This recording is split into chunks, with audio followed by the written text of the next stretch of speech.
we call this thing to order?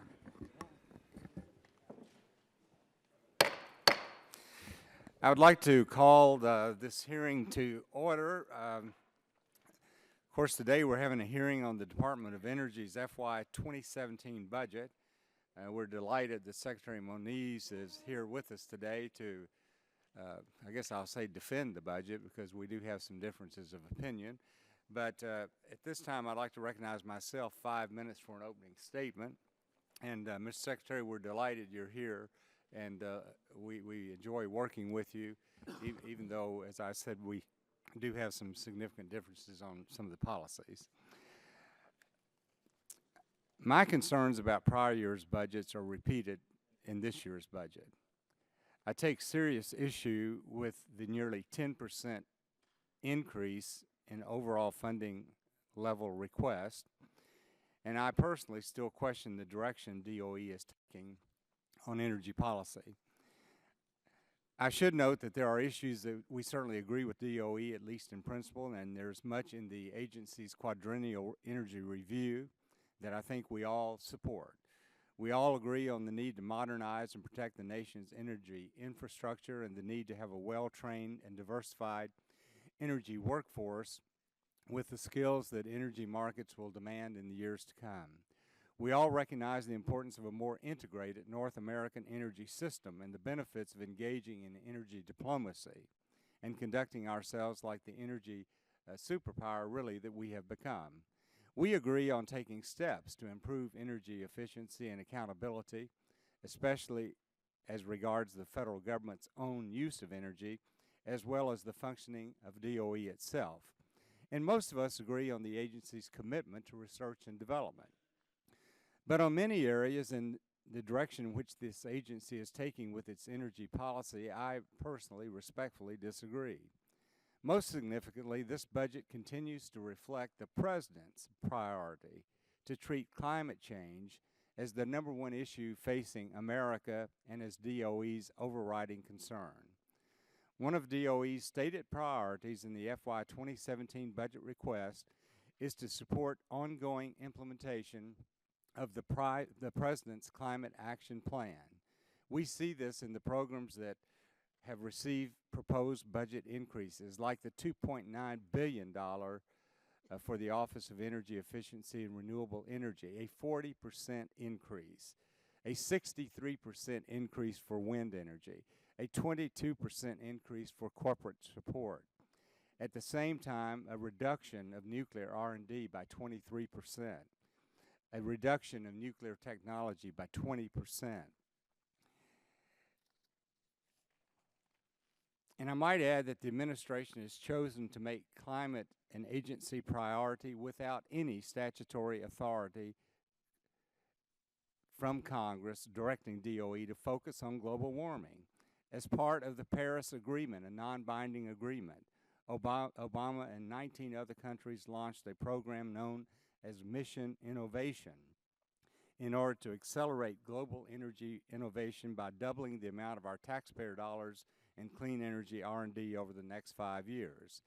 And so things included in Mission Innovation we've used before, but there's a 21% increase in the budget request. The budget also evidences a misguided perspective on the proper role of government in energy policy. A cleaner, more advanced and efficient energy system can be achieved through primarily private sector innovation in markets, supported by government-backed research and development, not a top-down, government-mandated approach. Yet almost everywhere in this budget we see DOE trying to expand its role and impose its own preferences on the private sector. And I might say that I personally take responsibility. I went back and looked. Certainly it's not all up to me, but since 2009, there's been a 35% increase in budget requests from DOE. During that same time, household median income has gone down by 2% since the president has been in office. So that reflects really what's happening in government. We keep getting all these requests for increases, and yet the American people, their household income actually is decreasing. And I take responsibility for it because here I am, Chairman of Energy and Power, we should be working closer with the appropriators, because the appropriators seem to just keep following down, giving more money, and yet we should be, as a committee, be pressing them on what we think.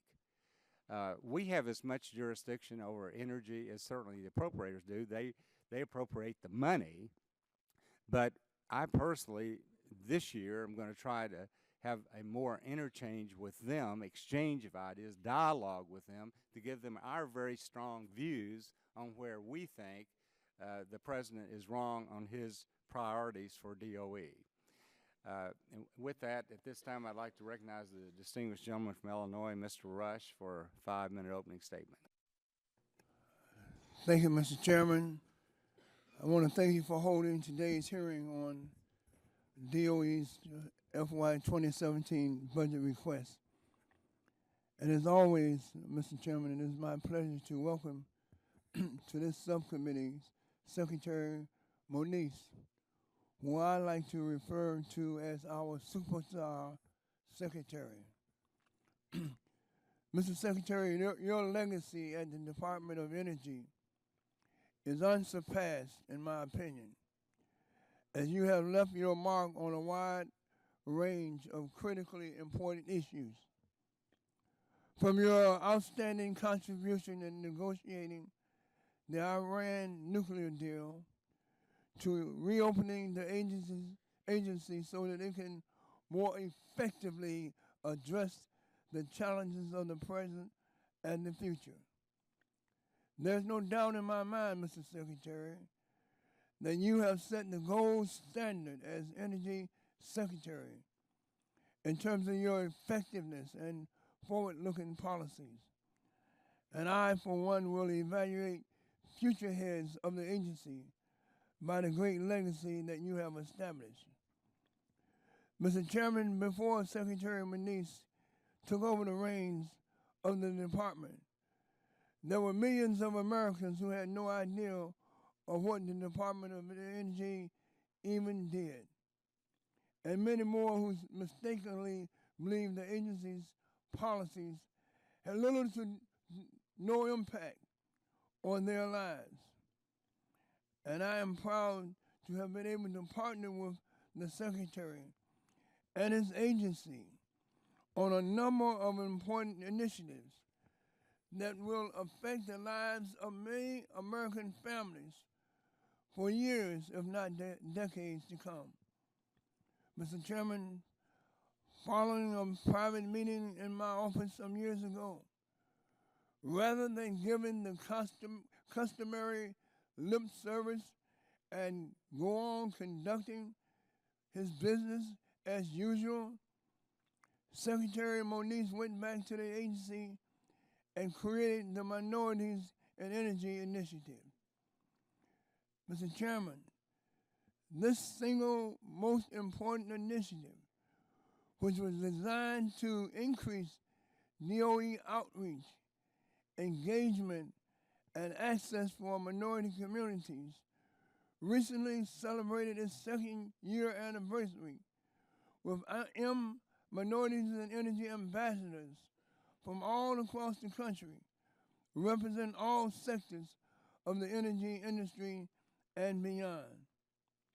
I am proud to inform the Secretary that on this past Monday, with the help and support of Chairman Whitfield, Chairman Upton, Ranking Member Fallon, and many others, my colleagues on this subcommittee, the House just passed the 21st Century Workforce legislation, which, among other important priorities, Mr.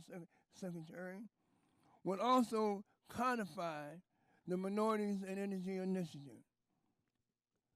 Mr. Chairman, I must also commend Secretary Moniz for significantly expanding the minority internship program at the department from only 50 candidates a few years ago to over 100 interns who participated this past summer. This important program provides young men and young women with invaluable exposure, networking opportunities, and critical work experience that can be parlayed into important career opportunities down the line. Mr. Chairman, I also look forward to engaging the Secretary on the important work that we both have been intimately involved in regarding opening up the National Research Laboratories and all of their resources to all segments of the American population. Secretary Manise and I have both expressed our desire to see these labs become more diverse in terms of their leadership, their hiring practices, their contracting and vending opportunities, as well as providing internships and outreach programs to K-12 schools and minority-serving higher education institutions. So, Mr. Chairman, I look forward to hearing about the progress that has been made in these areas. And with that, I yield back the balance of my time, and thank you, Mr. Chairman. Gentleman yields back. This time, the chair recognizes the chairman of the full committee, Mr. Upton, for 5 minutes. Thank you, Mr. Chairman. Secretary Moniz, welcome back. Let me first say how much I truly have appreciated your efforts as Secretary to come before this committee and work with us on both sides of the aisle. You've never been one to shy away from coming up to the Hill, engaging us, even when we might disagree. I credit you and your staff with the great work that you've done, particularly with the Quadrennial Energy Review, which helped shape our bipartisan approach to energy legislation in this Congress. And while some of the provisions we worked on together were enacted as part of an energy security title in the highway bill, I still am hopeful that similar legislation can and will get through the Senate, perhaps as early as tomorrow, so that we can get a conference negotiation underway. We look forward, Chairman Murkowski and myself, to working with you on an incredible new era of abundance, as it's important that our policies reflect these 21st century realities. We should be promoting and embracing our resources to keep energy affordable for folks in Michigan and across the country. I will take note that the President's budget takes a slightly different approach, particularly as it relates to the gas tax, as it impacts the most vulnerable. However, our abundance on coal, oil, and natural gas, along with nuclear, hydro, and renewables, does put us in charge of our energy destiny and makes a future of affordable and reliable energy an achievable one for the country. The biggest threat to this bright future is no longer OPEC or any other outside menace. It is instead the misguided policies that sometimes pick winners and losers. Unfortunately, we see much of that in this budget. One area in which I'm interested in learning more about is the administration's recent commitments to double government-wide research and development over the next 5 years as part of the mission innovation. Continued breakthroughs in the way that we produce, transmit, and consume energy are needed in order to meet 21st century threats, be it from cyber, severe weather, physical attacks on our infrastructure. Many in the private sector are leaping at the challenge, including Bill Gates and some of our leading innovators and entrepreneurs as part of the Breakthrough Coalition. And the recent announcements and financial commitments appear to be very promising, and I look forward to hearing from you on that.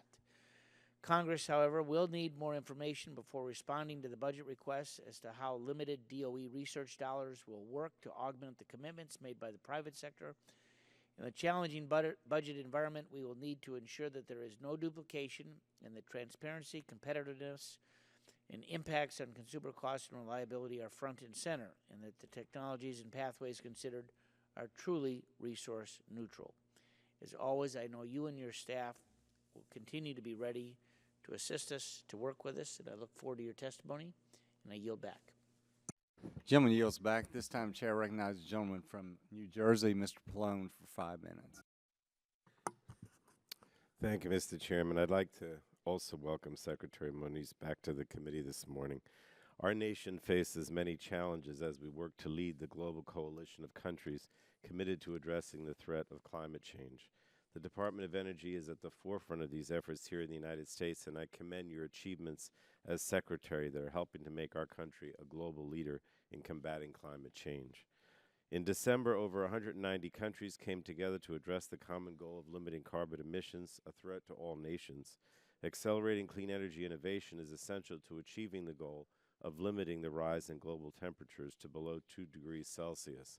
Thanks in part to your continued leadership, we're now on a pathway to a safer, healthier planet for future generations while creating an enormous opportunity for economic growth.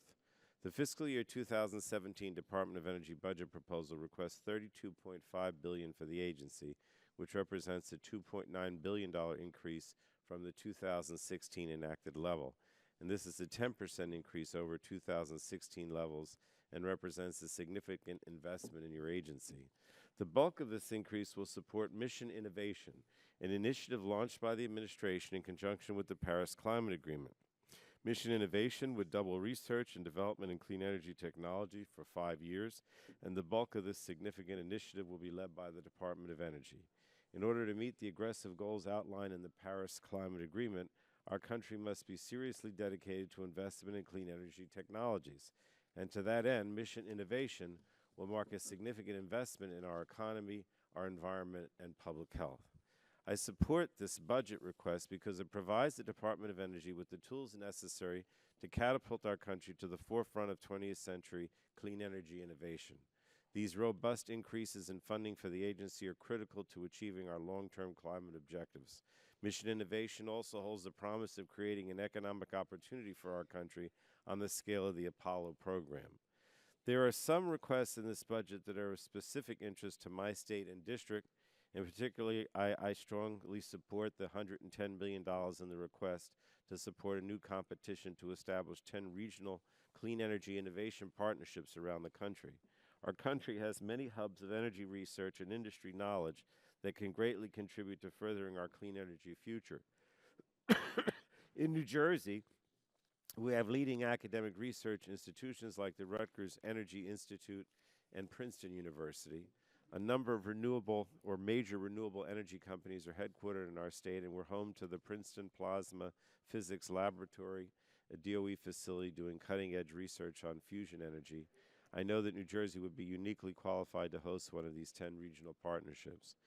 I continue to support funding for the Northeast Gasoline Supply Reserve and again commend the Secretary for taking action to create this important stockpile of gasoline in the Northeast. As many know, when Hurricane Sandy struck in 2012, access to gasoline was severely limited in the aftermath of the storm, causing major problems in the region, impacting homeowners, businesses, and emergency personnel. And I'm pleased that we learned this hard lesson and put in place a plan to make the region more resilient when another storm strikes. All in all, the critical investments in clean energy included in this budget proposal will put our country on the right track to meet our carbon reduction goals and protect our environment and public health. It sets the stage for renewable energy innovations that will bolster America's clean energy economy. So, Mr. Secretary, I commend you for your leadership in this area, particularly during the negotiations that led to the landmark climate accord in December. And I look forward to working with you on these exciting new initiatives to take action on climate change and expand our clean energy economy. Thank you again. I yield back. Gentleman yields back, and that concludes the opening statements. And so, Mr. Secretary, once again, we are delighted you're here. We look forward to your testimony and appreciate your providing answers to questions that we'll be asking. So you're recognized for an opening statement. Thank you, Chairman Upton and Whitfield, and ranking members Pallone and Rush, and members of the subcommittee. I really appreciate the opportunity to be back with you again to discuss the budget. Is your microphone on? It says it's on, but Maybe. closer? But then I can't read. Just need new glasses, that's all. Okay. The FY17 budget request, as you said, totals $32.5 billion, up from the $29.6 billion in the FY6 appropriation. However, I want to break it up into two pieces. The request for annual appropriations is $30.2 billion, an increase of $0.6 billion or 2% above the FY6 enacted appropriation. In fact, both the national security and the domestic appropriations requests are for 2% increases, and certainly this is part of a president's budget that satisfies the budget caps. Now, this is supplemented by a request totaling $2.3 billion in new mandatory spending authority. It includes $750 million for R&D within that, and $674 million for uranium enrichment, D&D, to which I will return. Just briefly turning to the major mission areas, the first, building the future through science and energy.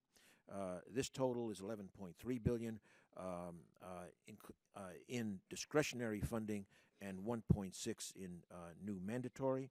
The principal driver for our science and energy budget increase is mission innovation, and I will return to this in more detail. The second general mission area, ensuring nuclear security.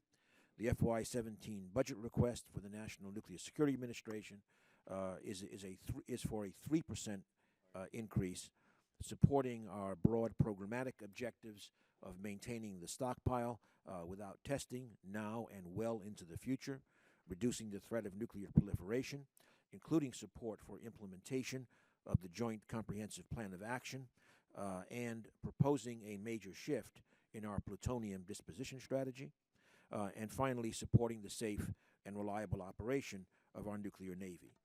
Our third major mission area is organizing, managing, and modernizing the department to better achieve its enduring missions.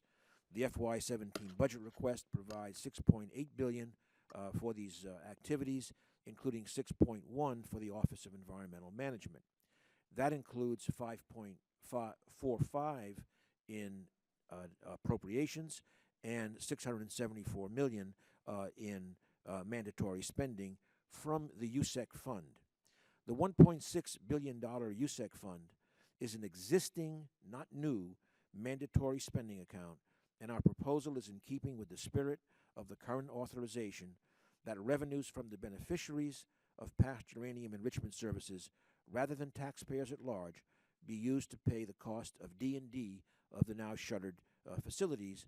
And indeed, Congress recognized in 2000 the applicability of the USEC fund to Portsmouth and Paducah D&D. The USEC fund is in fact one of three funds that total nearly $5 billion that can be used in this manner. Finally, in this introduction, I want to acknowledge that underpinning all of these priorities is stewardship of the department as a science and technology powerhouse for the American people, the American economy, with an unparalleled network of 17 national laboratories harnessing innovation to successfully address national security, boost manufacturing competitiveness, mitigate and adapt to climate change, and enhance energy security. And we are working very hard to strengthen the strategic relationship between the department and our national laboratory network. I will also mention that starting last year, we highlighted cross-cutting R&D initiatives in the budget. Among these, in this year's request, our largest increases are for grid modernization and for the Energy Water Nexus initiative. The supporting budget details are provided in a 40-page statement for the record that I asked to be inserted into the record, and I'll use the rest of my time to describe mission innovation in a bit more detail. The FY17 budget includes an increase of 21% for clean energy R&D in the discretionary accounts, supporting the U.S. Mission Innovation Pledge. The Mission Innovation is an unprecedented global initiative by 20 countries that have pledged to seek to double public clean energy research and development over 5 years. The countries represent over 80% of global government investment in clean energy R&D, so this initiative entails a highly leveraged situation for increasing R&D. Mission innovation is long overdue. In 2010, the American Energy Innovation Council, a group comprised of CEOs of major American companies for multiple sectors, recommended that the government triple its investment in clean energy R&D. The council made 3 key points. Innovation is the essence of America's strength. Public investment is critical to generating the discoveries and inventions that form the basis of disruptive energy technologies. And third, the costs of RD&D are tiny compared with the benefits. The pledge to seek to double the level of government investment over 5 years is ambitious but needed. As was mentioned, Bill Gates, who was a leader of the AEIC, has recently met with a number of members of Congress and has reiterated the need for greatly increased government-sponsored energy R&D.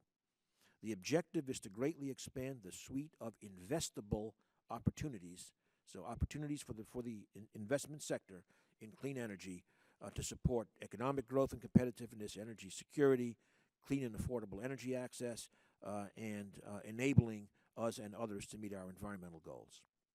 I want to emphasize the scope of mission innovation spans the entire innovation cycle from the earliest stage of invention through initial demonstration, with a weighting towards the earlier stages. It includes all clean energy technologies, renewables, efficiency, nuclear, coal with carbon capture, and enablers such as a 21st century grid. It is complemented by another leveraging opportunity, the Breakthrough Energy Coalition, a parallel initiative launched simultaneously, spearheaded by Bill Gates, including 28 investors from 10 countries putting billions of dollars on the table to invest in the new technologies originating from the expanded innovation pipeline in the mission innovation countries. These investors are prepared to be unusually risk tolerant, patient in getting their returns. They talk as long as 20 years. It's the energy business. And are prepared to take the most promising technologies end to end, past valleys of death, all the way to the marketplace. I would just single out what was already mentioned, the $110 million to establish regional clean energy innovation partnerships as not-for-profit consortia competitively selected to manage regional clean energy R&D programs focused on the energy needs, policies, resources, and markets of different regions of our country. The program design and portfolio composition for each partnership will be based on regional priorities and set regionally. As research portfolio managers, not performers, the partnerships will link the resources and capabilities across universities, industry, innovators, investors, and other regional leaders to accelerate the innovation process and, frankly, to help develop the innovation ecosystems in different regions. This approach tracks recommendations from the National Research Council's Rising to the Challenge, which noted that until very recently, U.S. federal agencies have done little to support state and regional innovation cluster initiatives, and recommended that, quote, regional innovation cluster initiatives by state and local organizations should be assessed and, where appropriate, provided with greater funding and expanded geographically. I'll just conclude in saying the course mission innovation budget proposal also supports increased investments in successful ongoing innovation programs, such as ARPA-E, Energy Frontier Research Centers, Advanced Manufacturing Centers, Bioenergy Centers, Advanced Transportation Technologies, Advanced Nuclear Reactor Technologies, Next Generation Carbon Capture Technologies, and more. With that, I will conclude my summary. Thank the subcommittee for its interest and support of our programs, and look forward to our discussion. Thank you. Mr. Secretary, thank you for that statement. And at this time, I'd like to recognize the gentleman from Texas, Mr. Olson, for 5 minutes. I thank the chair. And a special welcome, Mr. Secretary, on the anniversary of Texas Independence Day. As you all know, and post-primary day. Yes, sir. As you all know, I work for over 800,000 people, Texans, in the still exploding suburbs of Houston. When they heard about President Obama's proposal to put a tax of $10 on a barrel of American crude oil, they all said, "What the heck? What is he thinking? This is insane." Now, a good friend and neighbor in the business said, if we impose a tax on somebody, let's impose a tax on Saudi Arabia, OPEC, Iran, Russia. I have to know your role in this decision. Were you personally consulted before that proposal was announced? Sorry. I'm not free to discuss internal administration discussions. Were you involved? I'm asking, were you involved in this decision? Not what the discussions were. Were you involved as our secretary?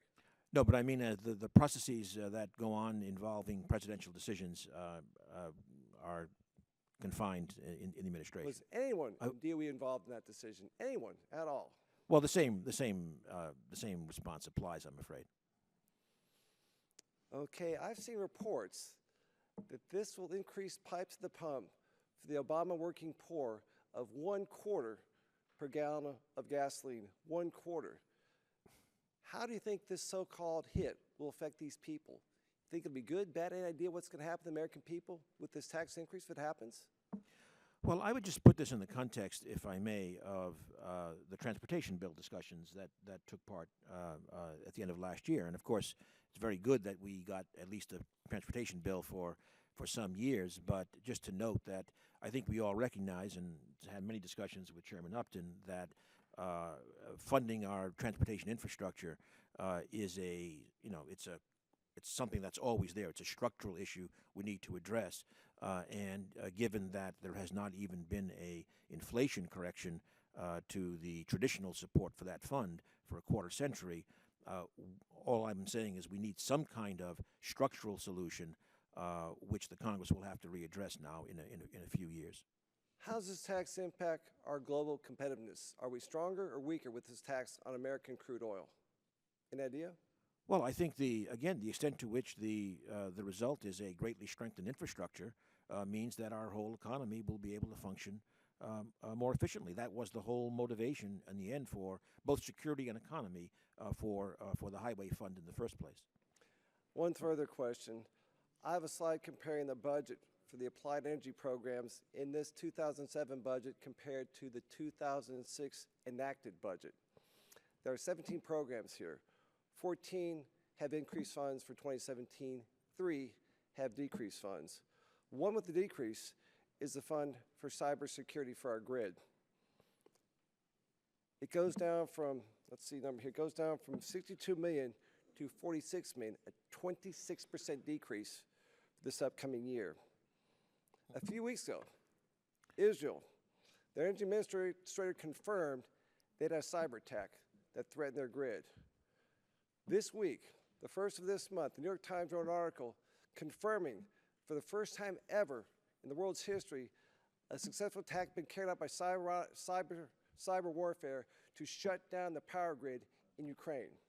It's happened. We know the Atlantic Pacific can't protect us from these attacks, and yet you want to decrease funding for this necessary thing to keep us the grid open, grid going. How can you justify cutting funds with this world environment of cyber attacks on grids? In fact, our overall cyber program, and I'll have to get the numbers assembled, is going up. Cybersecurity is a huge focus area for us. It appears in multiple places, and both in our national security side and our grid side. Frankly, one of the first things I did when I came to the department was establish a cross-cutting cyber council. Our deputy secretary chairs a group with the utilities that meets, I think, 3 times a year. Cybersecurity is a major focus. We have given security clearances to select members of that utility community to share information. We are doing multiple exercises with the community. So cyber is actually a major focus area.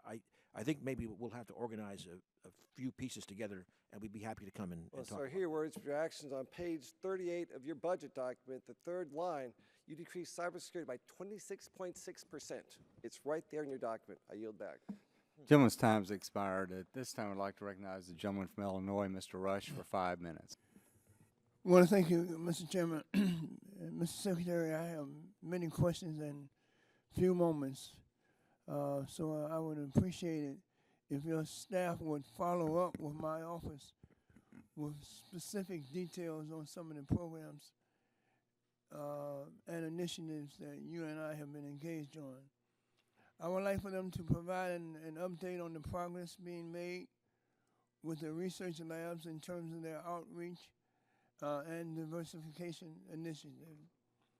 And I would like to see the focus on contracting and vending opportunities at the Argonne National Laboratory and at the Infirmary National Laboratory, as well as any other labs that you think might be significant.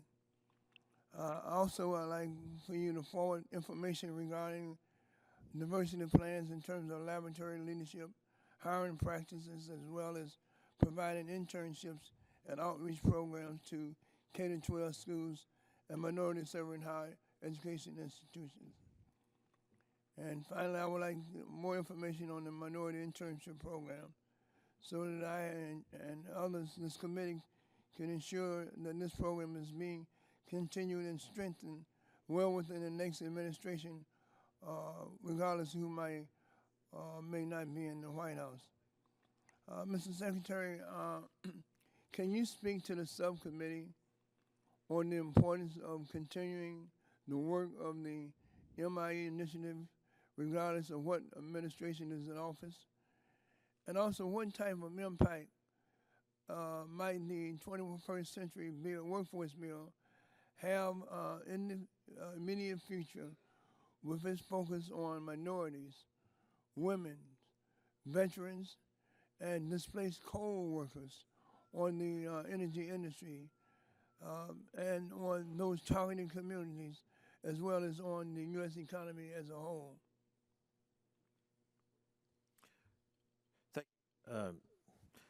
Mr. Rush, actually, if I may, first, just for Mr. Olson, just note that I believe our cyber crosscut total budget is $333 million proposed, which is an increase over FY16, but we can provide that together. So, if I may go back to the question, first of all, again, thank you, of course, for your constant support in all of our efforts. If I may mention a few things. Well, first of all, continuing the Minorities in Energy program, I certainly hope will be something that the next administration does. I think we are getting traction. I think it is absolutely critical. In fact, as you said, it's minorities in energy, women in energy. It's addressing the jobs, opportunities, and challenges we have. Veterans, displaced workers, like in the coal in coal country. These are all part of our focus area. Minorities in energy, I think, is making great progress. In fact, today, as part of that, actually right now, this week is My Brother's Keeper week at the laboratories. We have 11 laboratories working on that. I might say the lab directors, in terms of diversity, have really stepped up. It took a little bit of a nudge, but they have really stepped up. 16 out of the 17 physically attended a full workshop in terms of diversity with professionals coming in to help how to go there. And also, what I think very important is transparency.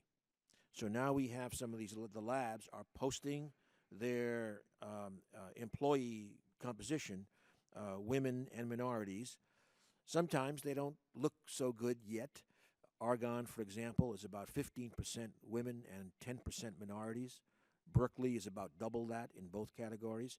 But I think this idea, this transparency, means there's a real commitment to understand where we are and to improve it. Here, I only have a few seconds left. And when you address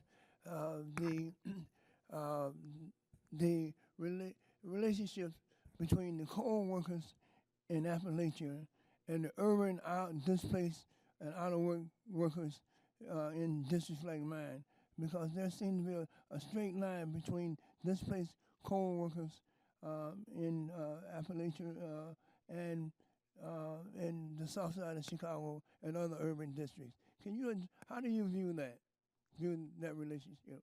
I have to say I don't know the numbers. I don't know quantitatively, although that's a very interesting question. But I can imagine, frankly, that there's been an historical pattern of that type in terms of outflow, for example, to major urban centers like Chicago when there had been job losses, job challenges elsewhere. We are trying to address, I would say, on both sides.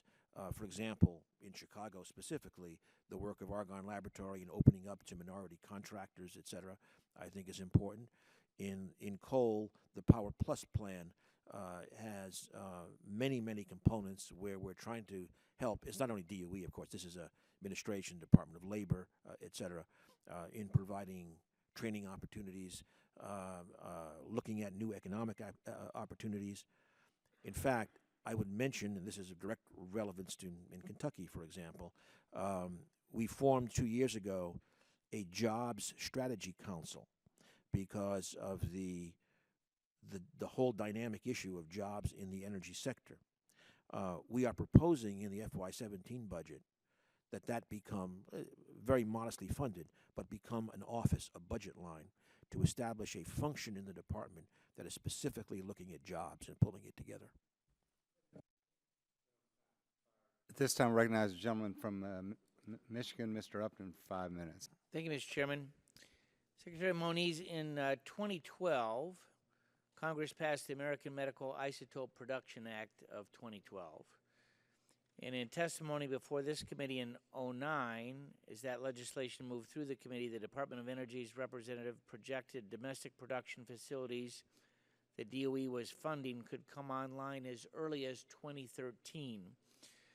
To date, we know that none of the projects DOE was funding have come online, and a number have been canceled. I'm interested to know, what is the status of domestic production facilities, and can you help us really move this forward? There are, particularly for the Molly 99 issue, which is an important one. There are 3 programs that we are supporting with three different technologies. One of them, Shine, is an accelerator that will use low enriched uranium. General Atomics is developing a technology, and a company called North Star Medical Radioisotopes is developing pathways through neutron capture, et cetera. The North Star schedule is to go to first production in October of this year.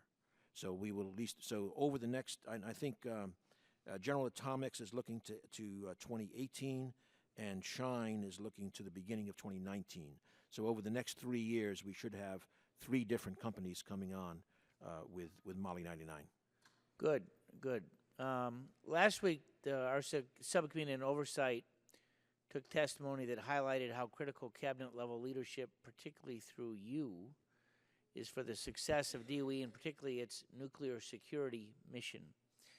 So I know that our committee is going to continue to look carefully at what is necessary to ensure that the department has managed to meet its nuclear weapons responsibility and structured to ensure that they're executed to their full potential. I just want an assurance from you that if it does require legislative change, if you come to that conclusion, will you be able to provide us the technical assistance and able for you to get the job done? I certainly will, absolutely. And if I may just say, yes. Excuse me? It should be an easy yes. The answer is yes. Could I add to the yes? Yes, you can. I just want to note that I would recommend if you might take a look at the letter I wrote to the Congress at the beginning of the Meese-Augustine report, where I spell out very clearly our posture with regard to the overarching recommendation of the Meese-Augustine report. And I think that gives you a flavor of the assistance that I would be happy to provide. Great, and I think we put it into the record as well, so all members can see it. Thank you. Thanks again for being up here. And again, as I talked to Chair Murkowski earlier in the week, we're encouraged that they may be able to finish that bill as early as tomorrow, and look forward to working with you as we work on a conference to get it done. And again, I'm happy to provide as much technical assistance as possible to both chambers. Thank you. Yield back. Gentleman yields back. This time, the chair recognizes the gentleman from New Jersey, Mr. Pallone, for 5 minutes. Thank you, Mr. Chairman. Mr. Secretary, last week this committee's subcommittee on oversight and investigation held a hearing on 2 valuable reports by distinguished panels that examined DOE's labs and the nuclear security enterprise. And in particular, I found the findings excuse me, of the Congressional Advisory Panel on the Governance of the National Security Enterprise, also known as the Augustine Meese Panel, to be quite sobering. Both the panel and the panel witnesses who testified before our committee reported that the National Nuclear Security Act, which created a separately organized National Nuclear Security Administration within DOE, had not worked as intended, and the panel also reported that this has led to a number of serious structural and cultural problems within the nuclear complex. The panel further concluded that if not addressed, the dysfunctional governance practices could put the entire nuclear security enterprise at risk over the long term. I mean, obviously, you're familiar with this. So, Mr. Secretary, the panel studied various approaches to fix the problems they found. After evaluating several governance models, the panel concluded that Congress should reintegrate NNSA into DOE, clarify confused authorities, and place the responsibility and accountability for the nuclear mission back on the shoulders of a qualified secretary. So, Mr. Secretary, I know you're familiar with this recommendation, so let me just ask, do you support that recommendation, and why do you think the panel thought it was so important?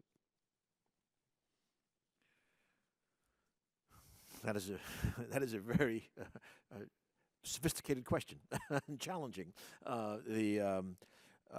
think the issue is that their primary recommendation, as you said, after evaluating different governance models, to look at the reintegration pathway, which was, to be perfectly honest, the opposite of what many thought was going to be the recommendation, is that upon looking at it, they found that there were two problems which I think we are working to overcome, but in terms of the long term, it might need congressional a look. One is management inefficiencies, but probably most important is the role of a cabinet member in representing that mission at the highest levels. And I do serve on the National Security subgroup of the National Security Council, for example. So what they found was that I think an unintended consequence of the legislation is that, to be perfectly honest, the Armed Services Committees do not spend as much time, shall we say, with the Secretary anymore. So I think that's really the point, and I think that I think that we have by the way, I should say, the President has appointed, 4 people, frankly, me, Deputy Secretary Sherwood Randall, General Klotz, an NSA administrator, and Madeline Creedon, the deputy, for the 4 leadership positions with substantial national security experience. But the question is, what's going to happen over time? And that's where I would certainly invite the discussion. All right, well, I just want you to know that the committee intends to continue its bipartisan oversight into how we can make the nuclear enterprise function more effective and efficient, and we certainly intend to further examine the panel recommendations and hope to work closely with you to strengthen this critical national security endeavor. And I did want to thank you for all you've done as Secretary. I think your work on the nuclear negotiations with Iran, among other efforts, demonstrate how you're precisely the type of qualified secretary that the Augustine Meets panel discussed. Thank you. So thank you. I yield back, Mr. Chairman.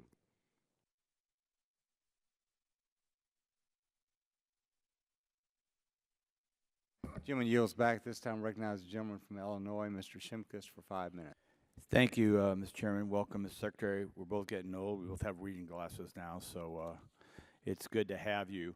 On Monday, Chairman Upton and I requested that the Government Accountability Office assess DOE's plans to resume consideration of the Yucca Mountain license application, including assuring DOE maintains the necessary infrastructure, contractors, personnel to assure that the Yucca Mountain project can resume.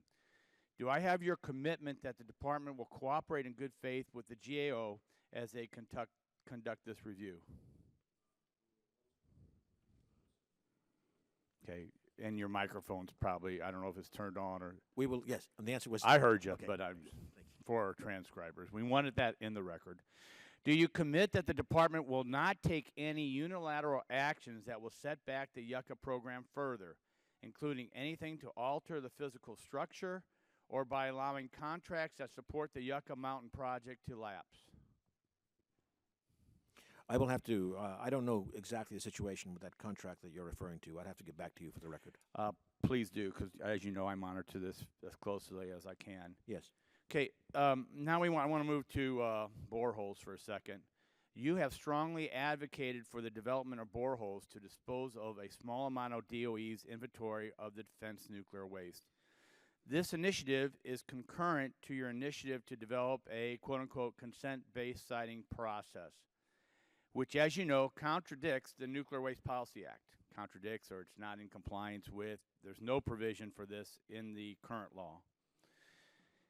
In January, DOE, announced it was awarding a contract to drill a test borehole in North Dakota. I'm sure you are aware that there has been substantial public pushback on that project. I'd like to ask a couple questions about boreholes and your proposal for consent-based siting. In the interest of time, if you can, like a yes or no, so I can get, there's only about 4 or 5 of them here. Are you aware of the Office of Nuclear Waste Negotiator that was established by the Nuclear Waste Policy Act? Yes, I'm aware of it. Are you aware that the negotiator made available funding to study the potential of interim storage nuclear waste storage facilities? They did, historically. Historically, to study, Yes, sir. yes. Are you aware that in 1991, county commissioners in Grant County, North Dakota, applied for these grants? No, I was not aware of that. Okay, but they did. Mhm. Are you aware that after applying for the DOE grants, all the county commissioners were recalled by their constituents? Well, They were. Based on historical experience in North Dakota, why did you choose to even try to award a grant to a North Dakota-based team? well, I wasn't involved in the selection, but there was a competition. There were a number of proposals, and the scientific review team felt that this was scientifically a very good place. And of course, we are now working in terms of another location that's appropriate. Well, that's important because, as you probably know, yesterday, the Pierce County Commission in North Dakota unanimously rejected your borehole project. How does this now impact your deep borehole proposal? Well, as I said, it's actually in the contract that if for any reason the site is unavailable, that we will have another site, and that work has been going on now since the initial problems. Okay, here's my problem. When I taught high school, the executive branch, per the Constitution, is designed to enforce the laws of the land. Mhm. We do that telling kids that they have agencies and secretaries that help enforce the law. Mhm. It's unfortunate that you have been part of an administration that is not enforcing the Nuclear Waste Policy Act and is subverting the intent of the law. And it's particularly troubling in that this quote-unquote consent-based process, which you use to discourage, attack, obfuscate the long-term location in Yucca Mountain and use a state-based discussion where you now talk about boreholes, you try to ram it through county-based organizations without even a state-based discussion. So the Department of Energy continues to hypocritically move to obfuscate, delay, break the law, and I wish, for the sake of the Republic, that the administration would abide by the law. And I yield back to my time. Mr. Chairman, may I respond? That's a very important point. Yes. I think. First of all, I mean, as we've said before, we are following the law, but I want to specifically address. Mr. Chairman, you're not following the law. The Nuclear Waste Policy Act is pretty clear. There's no authority for interim storage or interim sites. And that's why we don't have an interim storage. The Nuclear Policy Act is a We are conjunction asking- of both the spent fuel and defense waste. There's no bifurcation of where nuclear waste goes. Well, may I just focus on the North Well, Dakota? if you're going to spend Because additional time, then I'll spend No, additional time. Mr. Chairman, Yes, Ms. Rush. you granted the Secretary's request to respond. So I think that we should allow him to respond. Would my colleague yield? No, I don't want- Your questions were about would a following administration follow the law on minority hiring, and we have an administration that's not following the law from a different administration. Mr. Chairman, It's hypocritical and it's wrong. Mr. Chairman, when we allow the secretary to answer the question and to respond to the question, that's the reason why you granted him the time. So please allow him to respond without any interference from any member of the subcommittee. Well, let me just say that I think Mr. Shimkus raised an important point. I know there's legal action on this as well. The Secretary has asked for an opportunity to respond, so I will grant him that opportunity. Thank you, Mr. Chairman. But I will just respond narrowly to the North Dakota borehole. That's all I was responding to. I want to emphasize that the statement that this somehow is not consistent with a consent-based approach does not apply. This is not a nuclear facility. This is a scientific experiment, which clearly may have, depending upon results and where analysis goes, may have implications as a useful high-level waste disposal approach. It also may be useful for engineered geothermal systems. This is a science experiment. It did not have any consent-based process, and we never do that for grants for science experiments. So it's apples and oranges. Okay. Well, at this time, I recognize the gentleman from California, Mr. McNerney, for 5 minutes. Well, thank you, Mr. Chairman, and thank you for coming to see us, Mr. Secretary. I share my colleague from Illinois' concern about the nuclear waste lack of progress and the urgency to move forward on that. Being said, are you still required to recuse yourself from questions on fusion? No. Oh, good. Well, the superconductor technology advancements have presumably increased the progress of fusion. Could you talk about where we are with that fusion research? Is there any sort of time frame when we can expect to see good results and maybe commercialization? Well, we are still, certainly in terms of the large tokamak approaches, we're still quite some ways away. The ITER project, which is at a critical point, we need to have a report to Congress on May 2nd. It has new leadership, by the way, which is really, I think, improved dramatically the project. But with their new plan, they are talking about first plasma at the earliest in 2025, but deuterium tritium only into the 2030s. So that's just even to begin on the big ITER experiment. Domestically, we are continuing the work at Princeton and in San Diego. The MIT program is shuts down this fiscal year, which accounts for some of the decrease in the budget. Now, what is interesting is how in nuclear, both fission and fusion, there's a lot of innovation going on in the private sector, including in California. I cannot guess when this might become commercially feasible, but there's a lot of both building major demonstrations like ITER, like what's going on in Germany, Princeton, California, but also with novel concepts.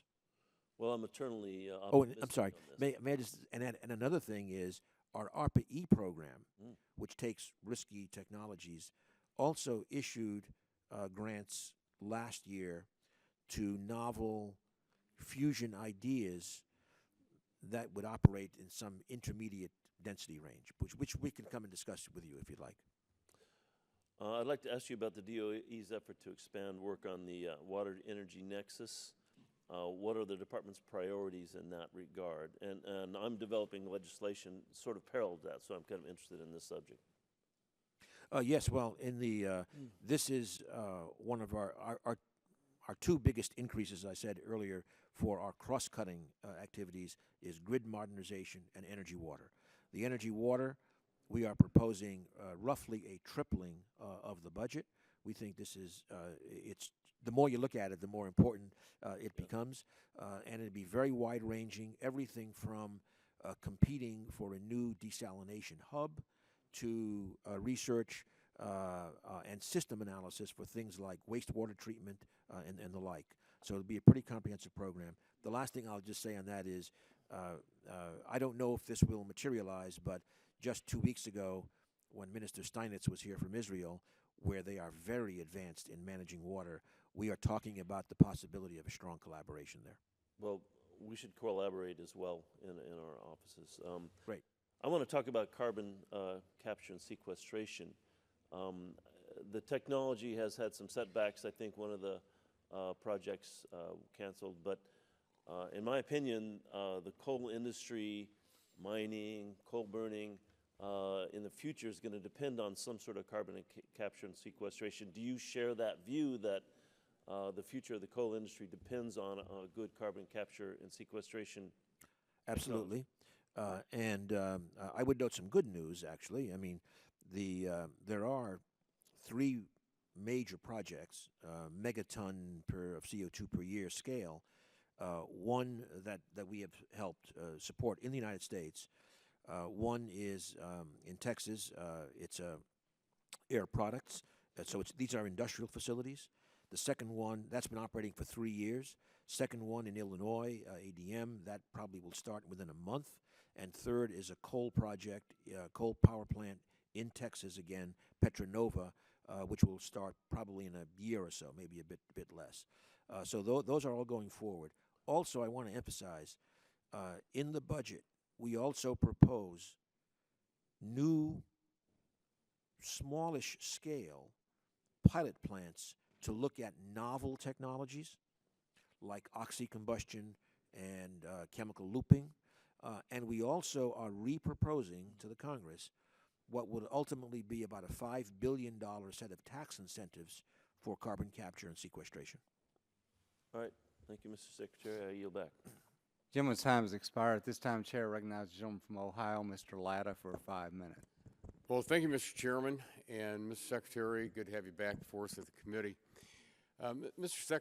Secretary, in order to develop the next generation of advanced nuclear technologies, private industry, the Department of Nuclear Energy Research Activities, and the NRC have all aligned efforts to research, demonstrate, and license advanced nuclear technologies.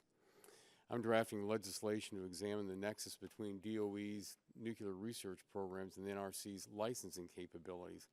And earlier this week, my office sent over the discussion draft, and I look forward to your department reviewing with technical comments.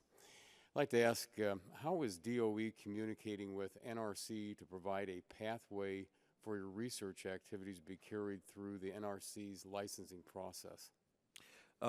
First of all, of course, we'd be delighted to help with assistance on your draft. With the NRC, there are several things. Well, one is, I should say, this is not advanced. This is not novel reactors, but we have from the beginning had NRC directly engaged in our nuclear simulation hub at Oak Ridge, because in the end, the products of that will be very important for licensing of at least evolutionary new technologies. In terms of alternatives, we have a workshop coming up, I believe coming up, or maybe it already happened, with NRC in terms of more advanced non-light water reactor technologies. We are funding 2 companies, company-led consortia, one to develop pebble bed reactors and one to develop molten salt reactors. We are in very strong communication with NRC because I think you put your finger on something that's critically important. If they're not involved early on in the work, then the regulatory process could go on much, much longer. Yeah. Thank you. And if I could kind of switch over to cybersecurity, because as you know, here on the committee, we've had multiple hearings, especially when we're talking about how the infrastructure could be affected by cyber attacks. We've had, and I've served on a couple of different cybersecurity task force. And what is the department's strategy for addressing potential cybersecurity challenges presented by existing and future grid and energy infrastructure technologies? And one of the things also I'd like to ask is, because I'm looking at it on your budget, it shows a decrease from about 62 million to 46 million this year for cybersecurity for energy delivery systems. That you had a decrease. And so, our concern is we want to make sure that we're beefing up. And I know across not only my district or the state of Ohio, across the country, there's always that great concern as to what's happening on the cyber side because how vulnerable we could be to an attack. Right. No, that's one budget line. But as I said earlier, if you actually look at our cyber cross-cut, I have to say it's not a major increase, but we do have an increase proposed for our cyber cross-cut. We are working in the technology space, but we are also carrying out a number of other activities with the energy infrastructure people, with the heads of utilities. Could you just kind of go into detail of what that might be? Sorry. Could you go into detail what some of those might be, what you're working on? Yeah, perhaps we could come by, have some people come to your office and describe that in detail. But, for example, the Deputy Secretary, again, convenes regularly a group specifically on energy infrastructure protection. Cyber is a big part of that. It involves, I can say it involves people like Tom Kuhn, the head of EEI. On the private utility side, the chair of that now is Tom Fanning, the head of Southern Company, and there are quite a few others, and they are engaged in tabletop exercises that we run. They are engaged in, because they've been given some clearances, they are briefed on some cyber attacks and what our best practices to try to avoid that. The fact is, I mean, cross your fingers, obviously, the intensity of cyber attacks on U.S. energy infrastructure is certainly increasing year by year. So far, we've not had a major hit, but we have seen in other parts of the world there have been some pretty serious cyber hits. And so we're always looking into those. Frankly, we had a team in Ukraine after their incident, analyzing that and sharing that with our utility leaders, for example. Well, thank you very much. We could say more in a different context. Thank you. Mr. Chairman, I see my time's expired and I yield back. Chair now recognizes the gentleman from Iowa, Mr. Loebsack, for 5 minutes. Thank you, Mr. Chair. Good to see you, Mr. Secretary. As always, thanks for taking the time to come and testify today. I do want to add my thanks for your work on the Iran deal. I thought that was really wonderful on your part, all the effort you put in. I want to focus a little bit on renewable energy today. As you might imagine, I'm from Iowa. Got some thoughts about that. As you know, recent data from the U.S. Information Administration showed that Iowa now is the first and the only state in the nation to generate more than 30% of its energy from wind power. Last year, we hit 31%. I'm very proud of that. It's something I bring up quite often in these fora. It's great news not only for my home state, but of course for the nation's renewable energy sector. When we invest, I think we can all agree, when we invest in renewable energy like solar and wind, we do lower our dependence on foreign oil, and we rein in CO2 emissions. In fact, last week, your agency released a report stating that the wind production tax credit, which I'm thankful we got extended for 5 years, and the solar investment credit, the investment tax credit, will drive a net increase of 48 to 53 gigawatts of energy from renewable sources by 2020. And these investments not only do help to produce clean energy, more clean energy, but they also help to produce thousands of jobs. And I was happy to push as hard as I could for both of those tax credits, and we got 5 years for each, as you know. You also know that my state is a leader on biofuels. You're very aware of that. And along with your agency's bioenergy technology program, which develops and advances America's energy future, it has positively affected, I think, our domestic energy sources. And I thank you for all the great work you've done there. I also know that USDA, under the leadership of Tom Vilsack, our former governor, has already made investments in terms of infrastructure through the biofuels infrastructure program. But I'm going to introduce a bill later today to help Americans have a greater choice at the pump, and that's already been done to some extent through the BIP program, and I'm very appreciative of what USDA has done on that front. But I think we've got to go further. My bill is the Refuel Act, Renewable Fuel Utilization Expansion and Leadership Act, and it'll create new and retrofit existing infrastructure, including pumps for biofuels and hydrogen, tanks, piping, and electric vehicle chargers. Too often, I think we've got infrastructure constraints out there, and I know a lot of this has to do with USDA, not necessarily with DOE, but it's something that I still want to bring up, make sure that folks know that this act, I think, is going to help bridge the divide by making important investments in the infrastructure needed to provide consumers with choices at the pump. I'm going to come back to that, but I first want to ask you, because that'll be my second question, if you see any more opportunities on the part of the administration to advance the infrastructure aspect of this. But the first question has to do with the budget of DOE in terms of energy efficiency and renewable energy program that the President's request $156 million for the wind energy program, and I support that fully, as you might imagine. But last year, roughly $4 million was set aside for distributed wind energy, something that we really don't talk that much about. We talk about the big projects and projects that Mid-American Energy is doing, for example, in Iowa. But this type of wind energy, I think, is particularly important to my constituents and throughout the country, and I'm curious to know if you plan to invest more in distributed wind, and if so, what are you hoping to achieve with the greater investment?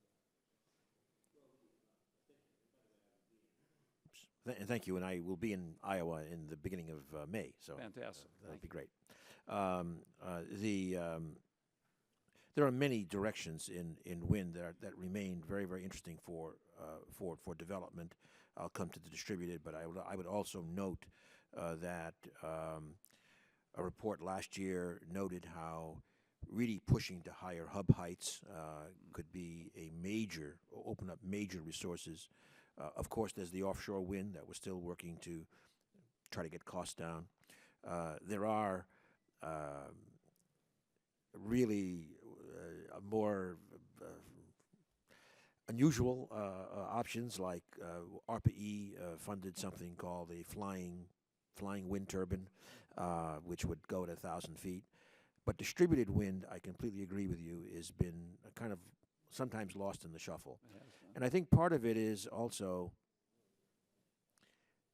one is never quite clear what one is talking about with distributed wind. Should it be defined in terms of scale of the wind, or is it just that it could be a large wind turbine but happens to be close to the load? So I think it's pretty complicated. I believe this year in FY17 we do continue distributed wind. It's at a modest scale. It's $4.5 million or something like that. But it's something we'd be happy to discuss more with you. Thank you. I do appreciate that. I have run out of time, but I will submit another question for the record having to do with infrastructure. Thank you, Mr. Secretary. Chair now recognizes the gentleman from West Virginia, Mr. McKinley, for 5 minutes. Thank you, Mr. Chairman. Secretary, just to get started on a series of questions, but the first one... I'm having a hard time hearing you. First question, just a yes or no, if you could, so before I get into a little bit more meat. With the Nettle facility, now that the Crennel Commission has made a recommendation that we go from a go-go to a go-co, do you support their final decision, or are you going to maintain it as a government-owned, government-operated?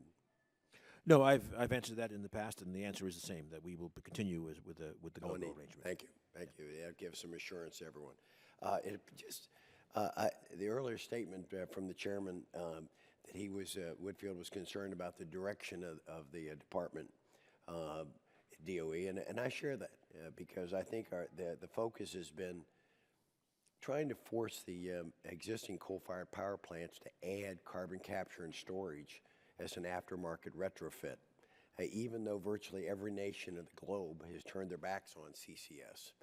Yes, they'll do it in research, but they're not going to force it like we are. So it seems that DOE is really hell-bent on pushing CCS. Even China and India, for example, they're not forcing CCS on their facilities, but rather they're, as you know, I assume you know, that they're building new high-efficiency coal-fired power plants instead of CCS. We recognize that energy efficiency is the best short-term solution to our emission controls, and CCS is a long-term solution to this. And the president has said this recently, back in February, he just said that the carbon capture is just really expensive right now. So I don't understand why DOE continues to chase this rabbit, I think the wrong rabbit, of pushing CCS on our utilities when they should be encouraging high efficiency facilities. Now, it's just some quick examples. Our two most efficient power plants in America, Turk in Arkansas and Longview in West Virginia, both one an ultra supercritical and the other one being just a advanced supercritical. They're built at half the cost of Kemper. So it just kind of makes me think about what it feels like DOE is trying to retrofit, pushing in a $50,000 engine into an old car instead of just buying a new car. It's just as simple. We keep trying to make people retrofit because you've put up so many roadblocks, other people in the administration, in building new coal-fired power plants. So shouldn't the DOE switch its priorities, or what would be the problem with switching its priorities so that we would be more focused on the high efficiency, low carbon emitting, advanced supercritical and advanced supercritical plants across this country? Are we missing something? Why aren't we doing the one that's more immediate that we can get some success with? Well, first of all, of course, I completely agree with your focus on energy efficiency as critical. That's a given. And by the way, I would say that India, you're certainly correct that India is not pursuing CCS, but China actually. No, I just came back from China in October, and the NEA with China said they're not going to promote CCS. We had that very clear in our meetings with them. They said it's too expensive. They're not going to do it. Well, I'll be there in a couple of weeks, and I'll check again. But the last time we met with them, which was recently, they said the opposite. So, okay, whatever the case, in terms of our program, obviously, look, our main focus at DOE is in the kind of the technology development in RD, D&D, and with a long-term view, preparing options for the future. We don't make in the end the marketplace choices. So could we not be developing with the fluidized bed combustion using calcium oxide as an additive in the formula? That's a very economical solution that other people are looking at. It's one that with fluidized bed you can use some pretty low-grade coal. That's one of the things that China said they were considering using it because they don't have the same quality coal that we have here in America. Now, I'm running out of time on this, so could just kind of make sure I ask it at the very end. Could we get you to come to Longview and see the tremendous efficiency that's operating there without CCS and how effective they've been able to do that at half the cost of a CCS facility? Would you be willing to come? So where is Longview? Could you? 3.5 hours away. Is it in West Virginia? Yes, it is. It's just maybe when you and I get to Nettle again. What I've said is I would definitely like to get to West Virginia. Within a stone's throw of Nettle facility there that we could go to. Congressman, I would like to go to West Virginia, and we'll work on a itinerary. Thank you very much. Appreciate it. I would just add, if I may, I won't go into detail, but we do have a bunch of R&D going on that is quite relevant to higher efficiency coal plants, supercritical CO2 cycles, advanced materials that you need to go to higher temperatures and the like. And we can discuss that later. I'm told from the people there it's just a drop in the bucket. It's more window dressing than sincere. So you and I can have more of a conversation. We can discuss that, but okay, we have a substantial increase in the supercritical CO2 cycle, for example. Gentlemen's time's expired. The chair recognizes the gentlelady from Florida, Ms. Castor, for 5 minutes. Thank you, Mr. Chairman. Welcome, Mr. Secretary. It's good to have you here. Could you please provide the committee with an overview and your outlook on how we're doing on reducing carbon pollution? How are we doing here in the United States? What are our challenges and opportunities, and after the Paris Agreement, give us a short sketch of the world community and whether or not you've seen the countries begin to implement their commitments.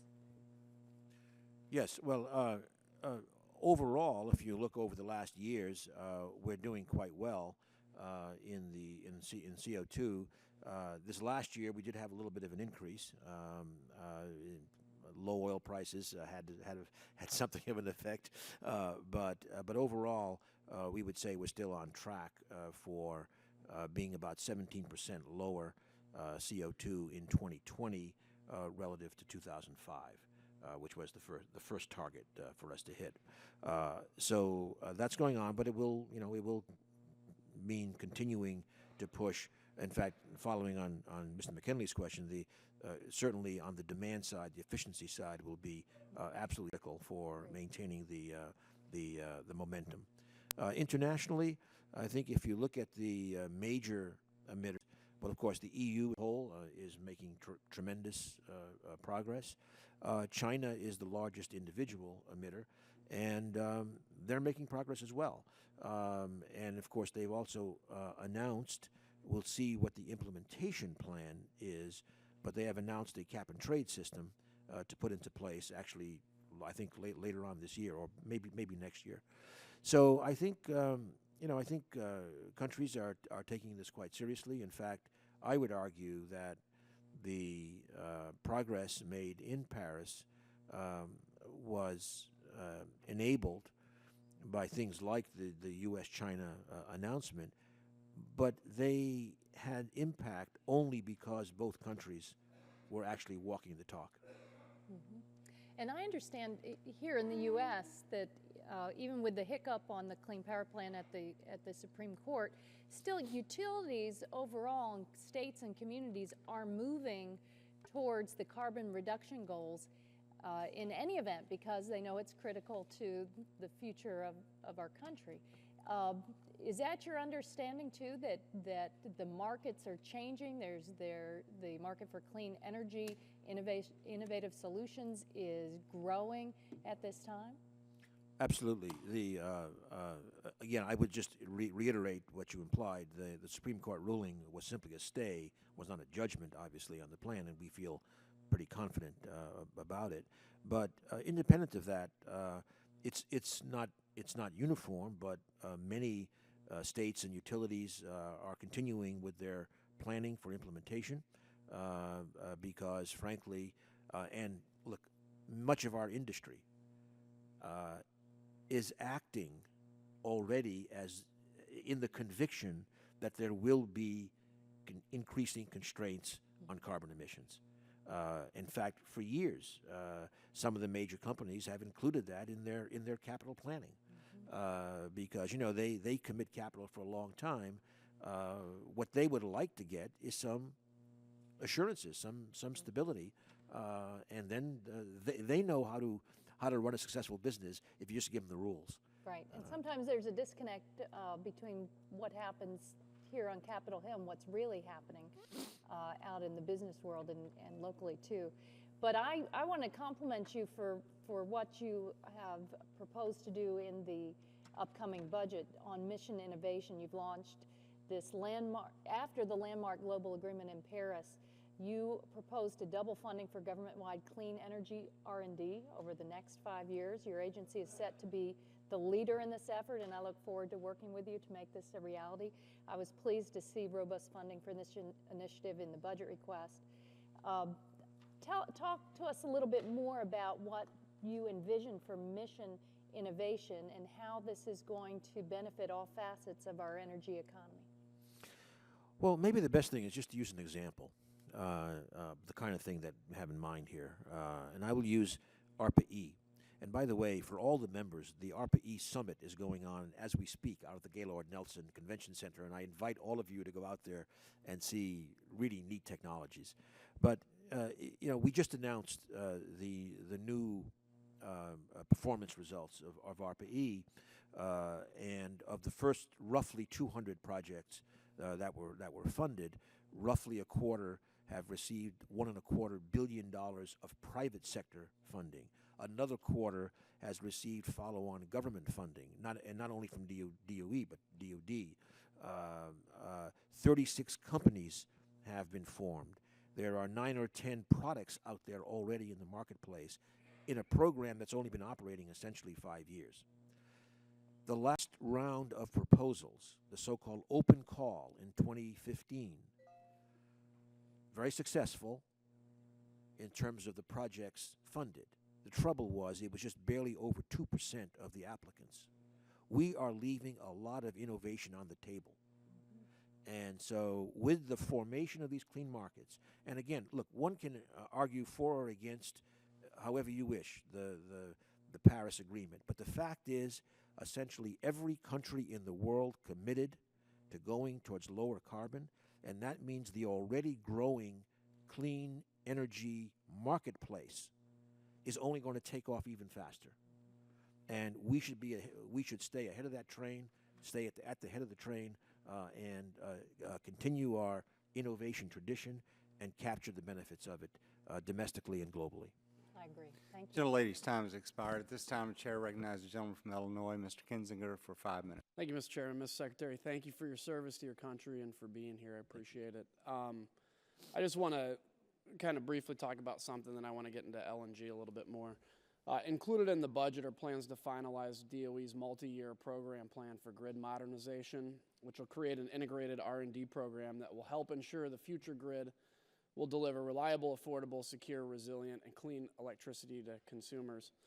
What specific kind of projects will be undertaken in this program, do you foresee? Well, I should note that a major piece of it, not all of it, but a major piece of it is also a lab consortium that came together to outline a program. There will be technology component R&D. We have a lot of stuff still to do. Very large-scale power electronics, for example, managing grid flows in a new, smarter way. There'll be the integration of information technology, particularly on distribution systems, including going behind the meter. Okay. But another kind of effort will be a real focus on doing, partly through large-scale modeling and simulation, system designs, and trying to find the ways of working with that it helps also the ISOs, the state regulators, et cetera, in terms of building that new grid. And I might add, if I may, that resilience is also critical, and some of the utilities are already making tremendous progress. And then just very briefly, what's kind of your timing to launch and finalize, and then what opportunities for state and local municipalities will there be in participating, and are there going to be funding opportunities that you foresee? Well, it's already going. So FY16, we've launched it. We've asked for a significant increase in FY17.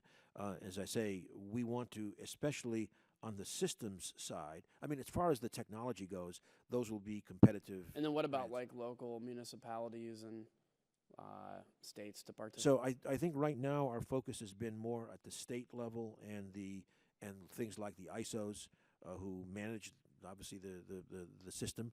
But if there are good ideas as to how we can effectively bring in localities, that'd be great. Okay. Frankly, the urban challenge is so great for the economy, for the environment, that and the integration with things like electric vehicles. All right, thank you. I'm going to switch subjects. LNG exports and crude oil exports put the U.S. well aligned to help the energy security of our allies in Europe and Asia. What steps are being taken to increase global access to reliable and affordable energy from us? And then also maybe when you're looking into Europe, for instance, and you know, frankly, that Russia has a grip on Eastern Europe and Europe, what are we doing to kind of help Europe develop their own energy as well as our exports? A lot of questions there. Yeah. First of all, in terms of LNG exports, as you well know, last Wednesday, a week ago today, was the first ship that left the United States. It's kind of a major milestone in our gas revolution. Great. So right now there are several other facilities being built, and so we see the LNG exports. We've licensed for non-free trade agreement countries now 10.8 BCF per day, and we just finished the public comment period on the economic analysis of going up to 20 BCF per day. So we are now analyzing those comments. So that's going forward. On the oil side, well, okay, oil exports are now going, and I have been consistently saying that at least for the foreseeable future, this would have a relatively small impact. I think I see nothing so far to change that. It's a question of market structures and market prices. As far as Europe goes, if I may say, and we'd be happy to come by and talk about this more. Yeah. Already going back to May of 2014, we worked in the G7 context plus the EU to establish kind of a template of what's the new energy security principles of the 21st century. We've been working with them. The European Commission put out an energy security plan that very much follows that set of principles. So we continue that. There is in the FAST Act a requirement that DOE, working with state, come back to the Congress with an energy security report. We are working on that. And specifically, we continue our work with Ukraine in terms of helping them with their integrated energy planning. Well, thank you. And I only have 20 seconds, so I won't ask my next question, but I'll just make the statement that that's very appreciated. I see our energy as a very important part of our national defense structure, of our soft power, which prevents the use of hard power in many cases, and a very, very important part of posturing against the Russians and strengthening our NATO allies. So to the extent that you can continue to partner with that and development in terms of utilizing our blessed resources that we have, would be very appreciated. So I appreciate you being here again, and thanks for your service, and I'll yield back. Thank you.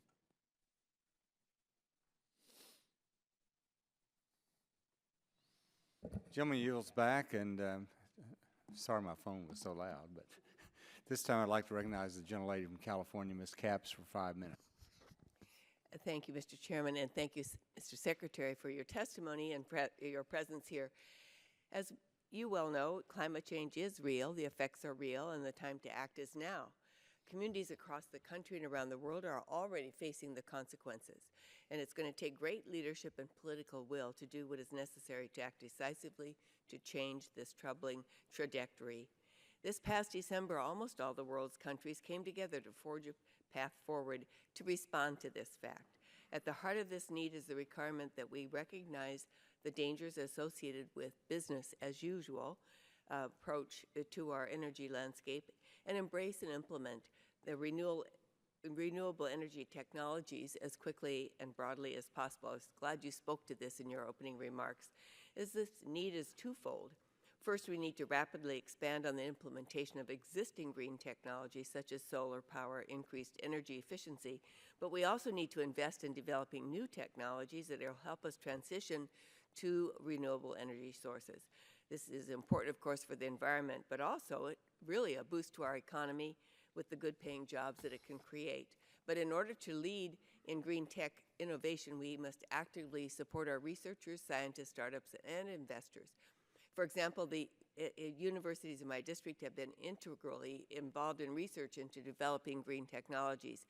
And you mentioned the Energy Frontier Research Centers designed by DOE in 2009, and UC Santa Barbara in my district was one of the first to apply and receive this boost. Since then, the center has made significant advances in key energy technologies like photovoltaics and LEDs. Similarly, Cal Poly in San Luis Obispo has recently been awarded a DOE grant to conduct research into energy-generating offshore wave technology as part of the CalWave project. So, Secretary Moniz, Mission Innovation you've described it as a landmark commitment to dramatically accelerate public and private global clean energy innovation. Will you just give an example or two of how, I know you've already done so, but expand on that a bit, that how this will help develop technologies required to move us toward a greener future? Specifically, I think how we can incentivize, to me, it's so much about our universities and research institutions. Thank you. And maybe I'll start by apologizing that yesterday we stole from your district Mike Witherell to become the director of the Berkeley Laboratory. So I know you did. well, mission innovation again. Obviously, it's going to be a very broad approach to energy technologies, but some of the high points I think are well. For one, I have to say that I think the regional innovation partnerships are really important. They will lead to portfolio diversification, and I think help build innovation ecosystems more broadly in the country. If you go to specific areas, one of the focal points is certainly on the EFRCs. We want to expand that program. It's been a great success. The ARPA-E, here I would note, I mentioned early on in the discussion that the budget has a fairly modest discretionary increase, 2%, although with a priority attached to mission innovation, but also some mandatory requests. I say that now, if we turn to ARPA-E, the request for ARPA-E is for a 20% increase in discretionary funding to $350 million. I think the track record I said earlier more than justifies that. But it also suggests $150 million of mandatory, so that ARPA-E could also take on some different dimensions in terms of some projects. For example, I mean, one of the advantages of mandatory funding is that it can give more certainty about a long-term commitment. And that's something that could be taken in this case. There could be scale-up to more systems integration of different technologies. So I think we have thought this through in ways that are complementary. But then, of course, I mean, the specific technologies, frankly, across the board, we will look to get more innovation. Again, as I said earlier, there's a lot of innovation that we are leaving on the table. So. Well, thank you. My second question, Mr. Chairman, was going to be to ask you to elaborate even more on ARPA-E, but you've already done so. If you want to submit anything more for the record, I am so taken by the significance of ARPA-E to our national security. The more we become energy independent as a nation, the better it is for the world and for certainly our place in the world. But thank you again. In fact, if I may just add, I'm sorry, Mr. Chairman, but just to add, if you go out to the Gaylord Nelson Center and see these technologies, I was there yesterday, and you see everything from, novel renewables to an incredible small compact methane detector that can be used in hydrocarbon production and other settings. It's really, really great stuff. Thank you. Gentlelady's time has expired. Maybe Thank he's you. suggesting a field trip for the committee. Well, Ms. Capps, you lead that field trip, and maybe we can get it going out there. After lunch. Thank you, Mr. Chairman. Thank you, Secretary. At this time, I recognize the gentleman from Virginia, Mr. Griffith, for 5 minutes.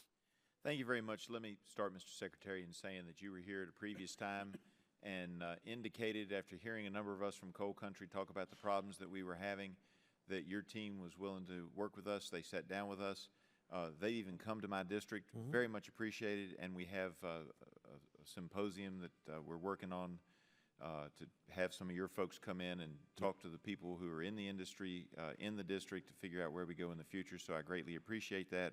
Appreciate you've already commented on my favorite chemical looping and other technologies that are out there. And in regard to the R&D, the Mission Innovation Initiative that was launched by the administration in November to try to accomplish global clean energy innovation is working with a number of countries, China, South Korea, India, Indonesia, and Germany, who also recognize that coal is an important part of their electric generation into the future, and they share our Northern Hemisphere air with us. And I'm just wondering what we can do, because they're looking at coal long term. How do you intend to work within the initiative to develop cleaner coal technologies domestically, so that then we can support international efforts to do the same? Because I got lots of questions. Okay. First of all, Congressman, I want to thank you for hosting our people to go to your district and following through on that, because I think very helpful. That's the way we'd like to work with the members whenever possible. Thank you. Well, you're one of the few who's followed through when they've said something in committee about helping, or at least looking at the problem. We try. And look, and Okay. I recognize that and commend you for it and Thank you. appreciate it. Thank you. In terms of the developing the coal technologies, again, I do want to emphasize something we've said before, that that in the budget there are many different ways. It's not just the fossil energy R&D program, but in the fossil energy R&D program, we have, I think now, basically streamlined in terms of the very large CCUS demos, and now in 17 focus on developing these more advanced technologies, which could be big breakthroughs. So that's number one. But we have things in science, we have things in ARPA-E, and we have things like incentives, like the $5 billion tax incentive that is being proposed for carbon capture and sequestration. I do appreciate that, and I'll come back to that in a minute. I'm also concerned, Gina McCarthy, at the administrator of the EPA, has said that she's still going to move forward with expending taxpayer resources despite the Supreme Court's recent ruling staying implementation of the Clean Power Plan. Is DOE following the letter and spirit of the stay request and stopping any coordination on the state level when it comes to compliance with the Clean Power Plan?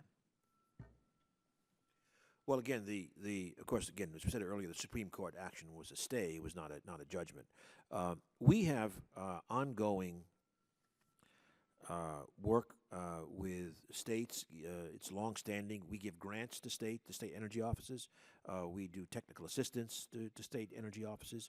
We established a program with labor unions to provide them technical assistance in terms of how state implementation plans could maximize job creation. Again, could be of interest to you. So we continue those kinds of activities. Well, and I appreciate that.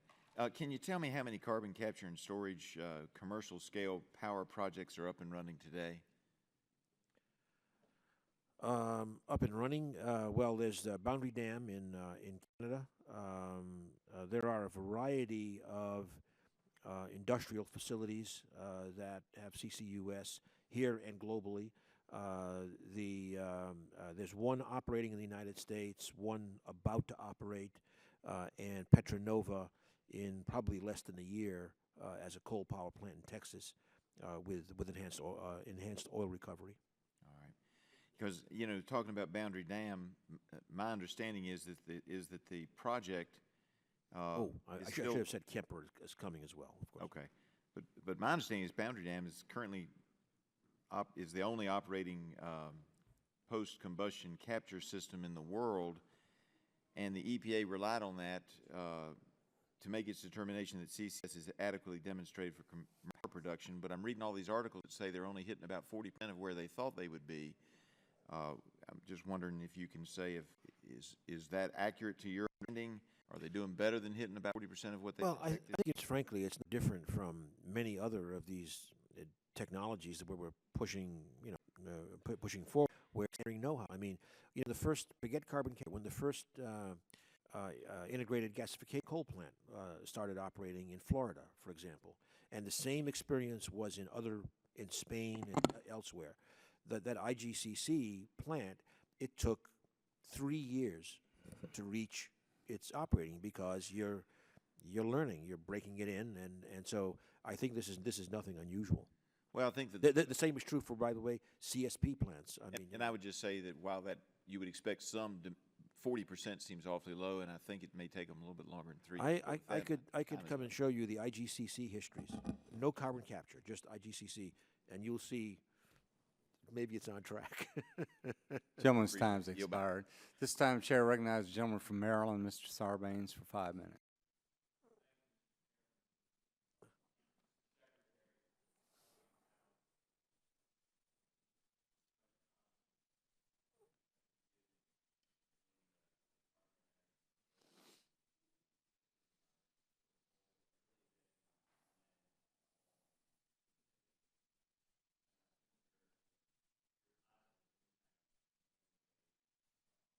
Country is probably unrivaled in terms of serving in your city. So I want to thank you for that. I just get excited listening to all the things that you're working on and proposing, because I do think it puts Great department on the cutting edge. I think you're having a field day. Yep.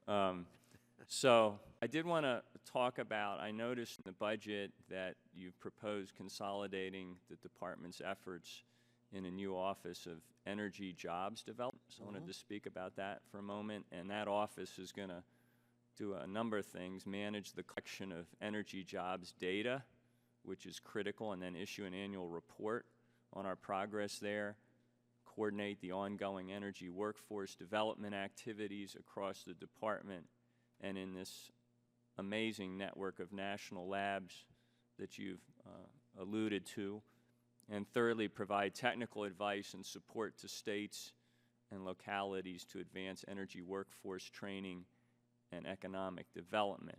And we've already seen examples of that in Baltimore, and I want to support the DOE's investment in these sorts of activities.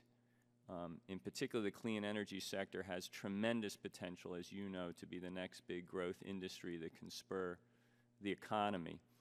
We have an amazing partnership that's come together in Baltimore recently that's begun to be developed between the Department of Energy, that's providing its expertise and technical assistance, the City of Baltimore, the Maryland Clean Energy Center, and a variety of nonprofits to create a sustainable low-income solar installation and workforce training initiative, which would accelerate home weatherization, the deployment of solar energy with a focus on low-income housing in the City of Baltimore, train underemployed or unemployed community members to step up into these job opportunities as part of an energy industry workforce, and then secure full-time employment for trainees within the growing energy industry in Maryland. In that sense, this project or initiative really models the kinds of things that you're already doing across the country and can increase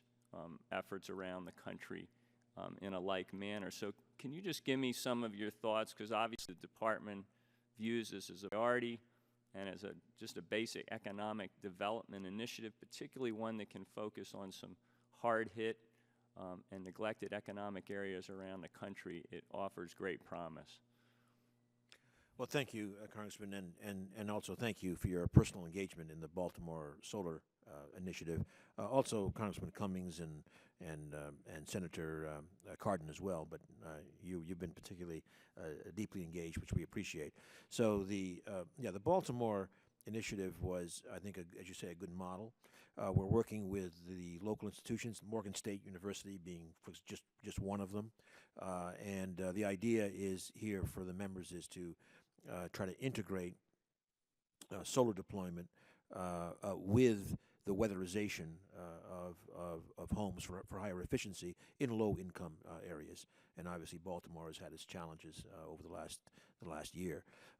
So I'd like to use that to go to your opening statement about establishing this the Energy Jobs Development Office. Again, about 2 years ago, we brought in, I think, two outstanding individuals, and they were prime movers for the Baltimore thing, but they have done a terrific job on jobs broadly. You mentioned data. It's very hard to get data on what energy jobs are. So we've been working with the Department of Labor to do this, as you say, an annual report. And that is a foundation for understanding not only what's happening, but what can we do to make it better. So that's just one example. So I do ask the Congress to allow us to have a separate budget line rather than passing a tin cup around to have this jobs focus.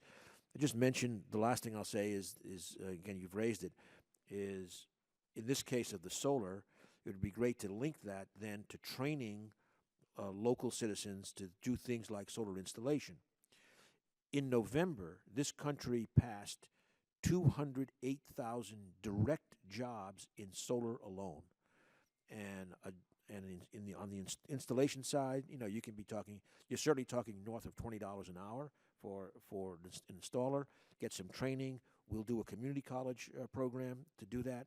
I think this is what we got to do in more urban areas. Thanks very much. We look forward to working with you. Great. Gentleman yields back. This time, the chair recognizes the gentleman from Ohio, Mr. Johnson, for 5 minutes. Thank you, Mr. Chairman, and Mr. Secretary. It's good to see you again. Before I get into my questions, I'd like to engage in a topic that you and I have had a conversation about many times before, and I'd be remiss if I didn't highlight my disappointment with your department's recent decision to withdraw support for the American Centrifuge project down in Piketon, Ohio. I think this is a very seriously flawed decision. I believe that by allowing the ACP to shutter operations, we're essentially seriously further hindering our ability to readily provide domestically enriched uranium for national security purposes. And one of my biggest concerns is the contradictory nature of the decision in light of the very report that your department produced that upon which the decision was made, because one of the viable options in that report that was discounted because of the loss of the workforce from a previous facility. And I worry about how this loss of this uniquely skilled workforce is going to play out over time, and how that could be detrimental when DOE eventually decides once again that we need to build out our domestic uranium enrichment capability. That workforce is not just going to sit there and wait. Those people have got to find jobs somewhere, and they're not going to be sitting idly by. So I just wanted to reiterate one more time, Mr. Secretary, that I believe that's a very flawed decision, and I hope you will take that under consideration, and if there's any way to reverse it, you certainly have my support, and I believe many of my colleagues as well. Just like comment, Sure. make one comment. Okay, I won't go through the entire decision process, but just to note that, first of all, I think we will be. I mean, the program continues. Unfortunately, for the Portsmouth side, and it's not nice. It's not happy about it. But the spinning of the existing old centrifuges has stopped, but key skills will be sustained. But the real issue is that we do need. I've been totally consistent and agree with you. We need, at some point, for sure, we need a national security enrichment train. And right now, the ACP is it's the only candidate at the moment, for sure, and the Portsmouth facility remains uniquely suited and designed to house that national security train. The thing is, it costs billions of dollars, which have not been made available at the moment, and with the likely. If I could interrupt you, Mr. Secretary, they have been made available because Congress continues to fund that project. So how can you say they're not available? Billions of dollars to build a new national security train. That's the issue. Yeah. Well, I don't think if you want, I'd be happy to come. I'd be happy to get together with you and let's go through it again. Yeah. We'll take that offline because that's a new one that I'm not familiar with, because the cascade is there now, and the cost to change that cascade to an operational one seems to me would be a lot cheaper than starting from scratch. Oh, no, but the problem is that well, again, we should maybe go offline, but that cascade will not be part of a national security train. We can discuss that. Okay, let's talk about it now. Another USEC related question. You said that Congress gave DOE authority in 2000 to use the USEC funds, which is the American Centrifuge Project, for the D&D cleanup. But from 2000 through 2015 or 16, that was never proposed. Why now would the budget propose using the D&D or the USEC funds to fund the D&D? Well, there were just a clarification. There were proposals in 2000 to use the USEC fund. They, in the end, were not approved to use the fund, and in the intervening period, of course, the utilities then stopped paying into the UED&D fund. Mm-hmm. Congress has essentially chosen to appropriate out of discretionary funds. We are suggesting that it's time when we have $5 billion in 3 funds. We think it's time to go back and to think about what might be, frankly, also a kind of a stable way, potentially, of addressing this. See, we currently estimate one of the differences to when the utility payments were ceased upon agreement was that the full cost of the D&D was not known. Now we see about a $22 billion to go DOE D&D. So it's a big number, and there is about $5 billion in those 3 uranium funds today in the Treasury. And by the way, one of the ironies we would say is that and interest is charged. So they sit in the Treasury, interest is charged, the amounts keep growing. We're just proposing maybe it's time to start using those.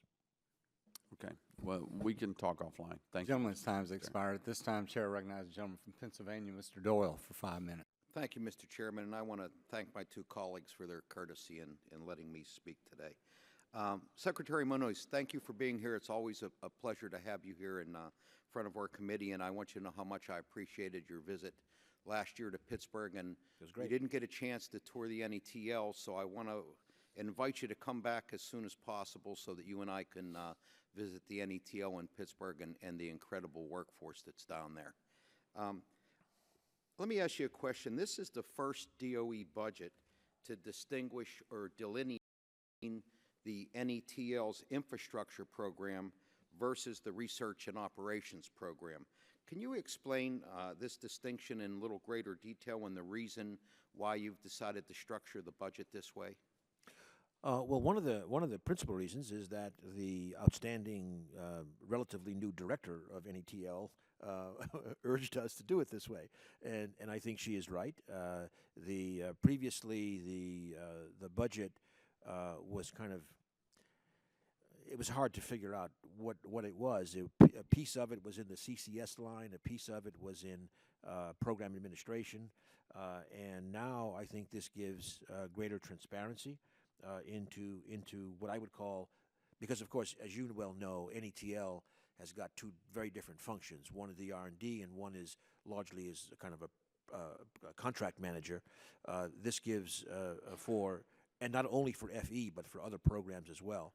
This gives kind of identity to the research program, and we remain very interested in strengthening it. In fact, there's an increase this year, particularly to finally, I think, address the supercomputer needs at NETL.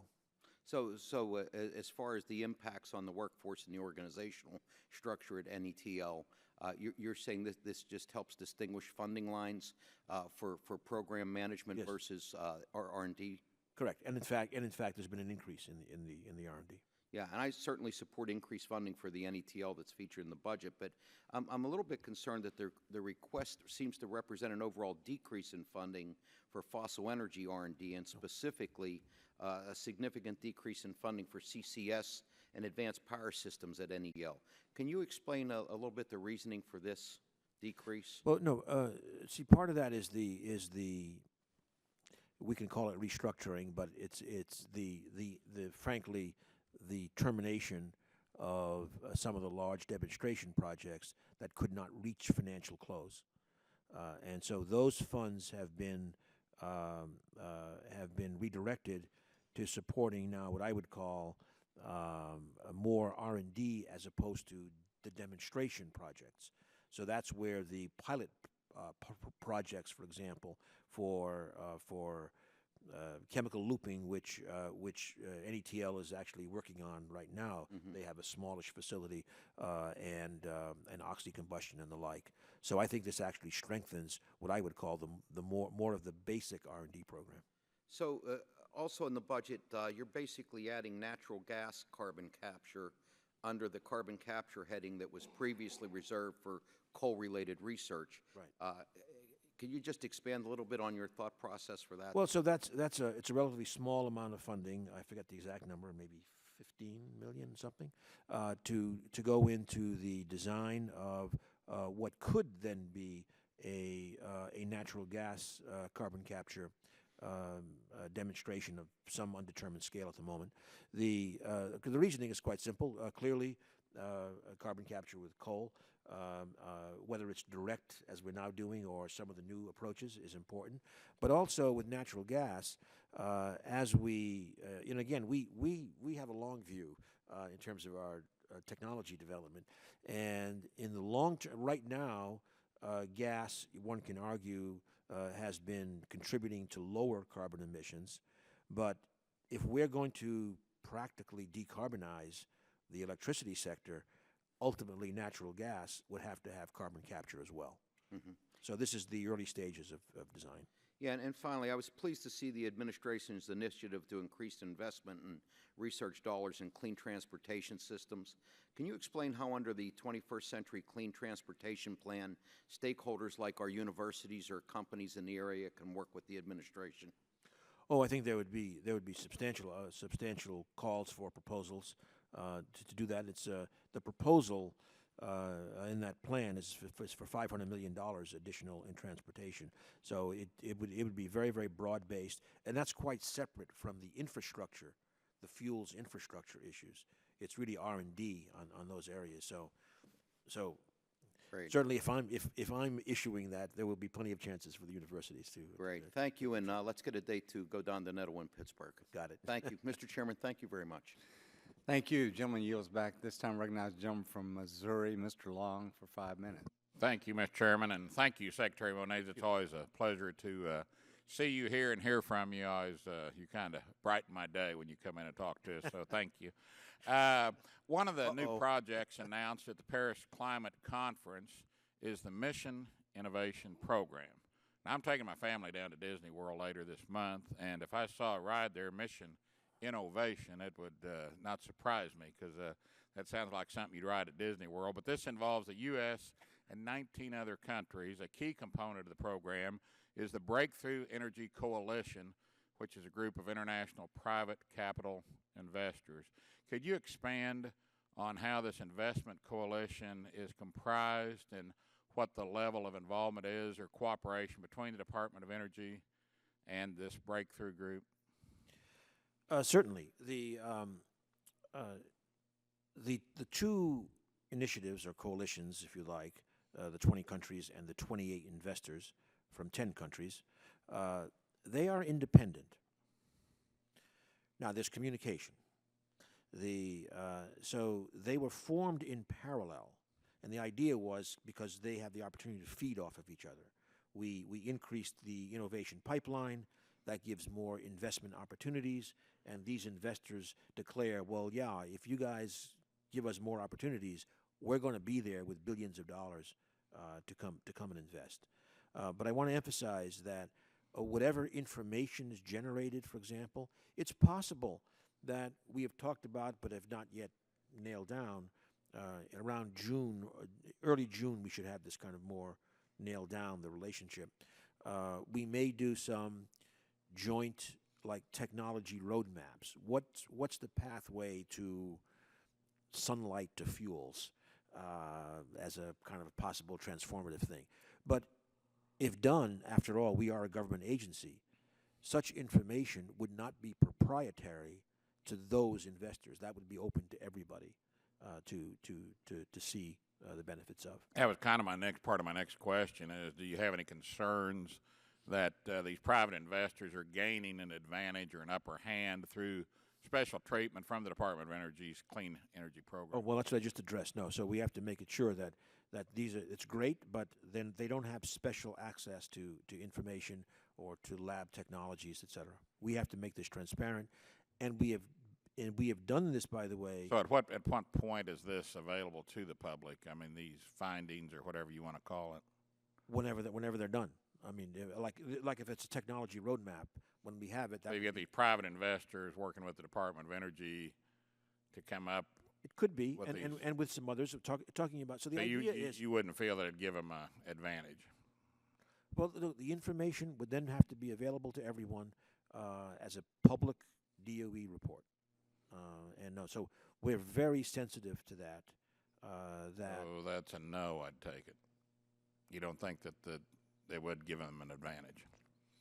I'm just thinking that if they're involved from day one and the way things develop and operate. The only advantage would be, but it would not be exclusive to them, would be to have thought about this particular technology area. But others are thinking about it. In fact, the one I mentioned, we already have a hub doing it with all the results published. Okay. So, you mentioned in your testimony that the budget request takes steps to implement recommendations from the first installment of the 2015 Quadrennial Energy Review. Which recommendations are you referring to in your report there, and what is the time frame for implementing the recommendations from the QER? For that, I should probably find my notes. It's because it's quite a long list in the FAST Act. There are issues of our being charged to do an energy security plan, for example, with state. There are issues about doing a study to bring to the Congress on the establishment of a large electric power transformer reserve, for example. There's a really long list of issues, and we are working on all of them. Could you maybe summarize that or get me Sure. bullet points or something to give that to my staff? Because I could do find have my papers, I can give it to you now, actually. Okay. Do you have it? Okay. Anyway, we'll certainly get that. We've got 8 seconds till liftoff, so we better. If you can get it to me later, I'd appreciate it. And I do. It always, like I said, is a pleasure to have you in here. Thank you for being here, and I yield back, Mr. Chairman. Thank you. Gentleman yields back his 1 second. At this time, recognize the gentleman from Kentucky, Mr. Yarmouth, for 5 minutes. Thank you, Mr. Chairman. Secretary, Mr. Secretary, nice to see you here. Thank you for your responses and your presentation. I want to congratulate the committee chair, my colleague from Kentucky, Mr. Whitfield, for holding this hearing and for allowing you to present the concepts and the priorities of the Department of Energy. And I cannot resist taking the opportunity to say that as a member of the Budget Committee, I was astonished that the chairman of the Budget Committee, for the first time in 40 years, did not allow the director of the Office of Management and Budget to come to the Hill and present the administration's overall budget. And I think the usefulness of a hearing like this, in which we really do get into the plans and priorities of the department, is something that could benefit the American people and the Congress as well if we discussed, we're able to discuss the President's overall budget. So I wish that Chairman Price of the Budget Committee would reconsider that and allow such a presentation, and I will tell him how much I appreciated this hearing. One of the things that I think about a lot, Mr. Secretary, is that at its optimum efficiency, Congress moves at 10 miles an hour, and we have a world that's moving at 100 miles an hour. And how are we able to make long-term policy that actually makes sense when things are changing so rapidly? And I think about, for instance, driverless cars and the work that government is going to have to do very quickly to figure out how to accommodate that. So I can't imagine a field that this is more appropriate to discuss within is the energy field. And I know so many things have been happening and are happening. So I guess a broad question is, can you think of areas in which Congress really needs to start thinking about policy for things that are about to happen that we're totally unprepared for? It's always hard to predict what you're unprepared for, but I certainly agree with you. Your clock speed statement is very, very apt, and the driverless cars are a terrific example. I think 2 years ago, very few would have seen this coming out so fast, and raised huge numbers of policy issues, obviously with liabilities and all kinds of issues. So I think I'd just say 2 areas where I think, and they're actually in some sense linked, where I see enormous change happening, the kind of change that we didn't anticipate with the oil and gas revolution, say 15 years ago. One is that if you look at the entire electricity system, and by the way, the second installment of our Quadrennial Energy Review The first one was on infrastructure across the board. This one is on the electricity system end to end. And there are so many moving parts on the high voltage grid, on the distribution system, the integration of IT, energy storage suddenly coming to maturity in terms of costs. How do we, so there are the technology issues, but then how do we value the services? How do we value the fuel diversity? How do we value storage in the system? How do we value how do we value when we have distributed generation and what it is doing in not only in terms of supplying energy, but in terms of potentially stability in the system, voltage stability, you name it. How do we go in this example behind the meter into the consumer's place in terms of new services? As we do that, and as we get more and more successful with or continuing our success in terms of decreasing energy intensity, energy efficiency, etc., business models of utilities have to change. They have to be, it's not going to be the same system. What does that mean for our regulatory system? I don't want to open Pandora's box, but we have a historical system built around states, and we got to work with it, but recognizing that it does not match the physical realities of the system as it emerges. So that's a big think through, that whole kind of system. Another one is, I think, and it's not unconnected, is the urban environment and potential transformation there. I mean, energy linked. Your driverless cars, for example, can be a big piece of that. All right? A whole different ownership model, a whole different, the model is different. And furthermore, if you speculate, and now I'm going off into the wild blue yonder, but if you speculate about a city that has become practically all electric and quiet and clean, well, maybe you build your buildings in different ways. So I think those are two big issues where there are so many threads to pull together. And I appreciate that answer very much. Thank you. I yield back, Mr. Chairman. This time, Chair recognizes the gentleman from Oklahoma, Mr. Mullen, for 5 minutes. Thank you, Mr. Chairman, and thank you for being here again. I know we've spoke on several different occasions. And you come today asking for a significant increase at a time when we're still running deficits across the country. Can you just give me your number one priority, what you'd use the money for?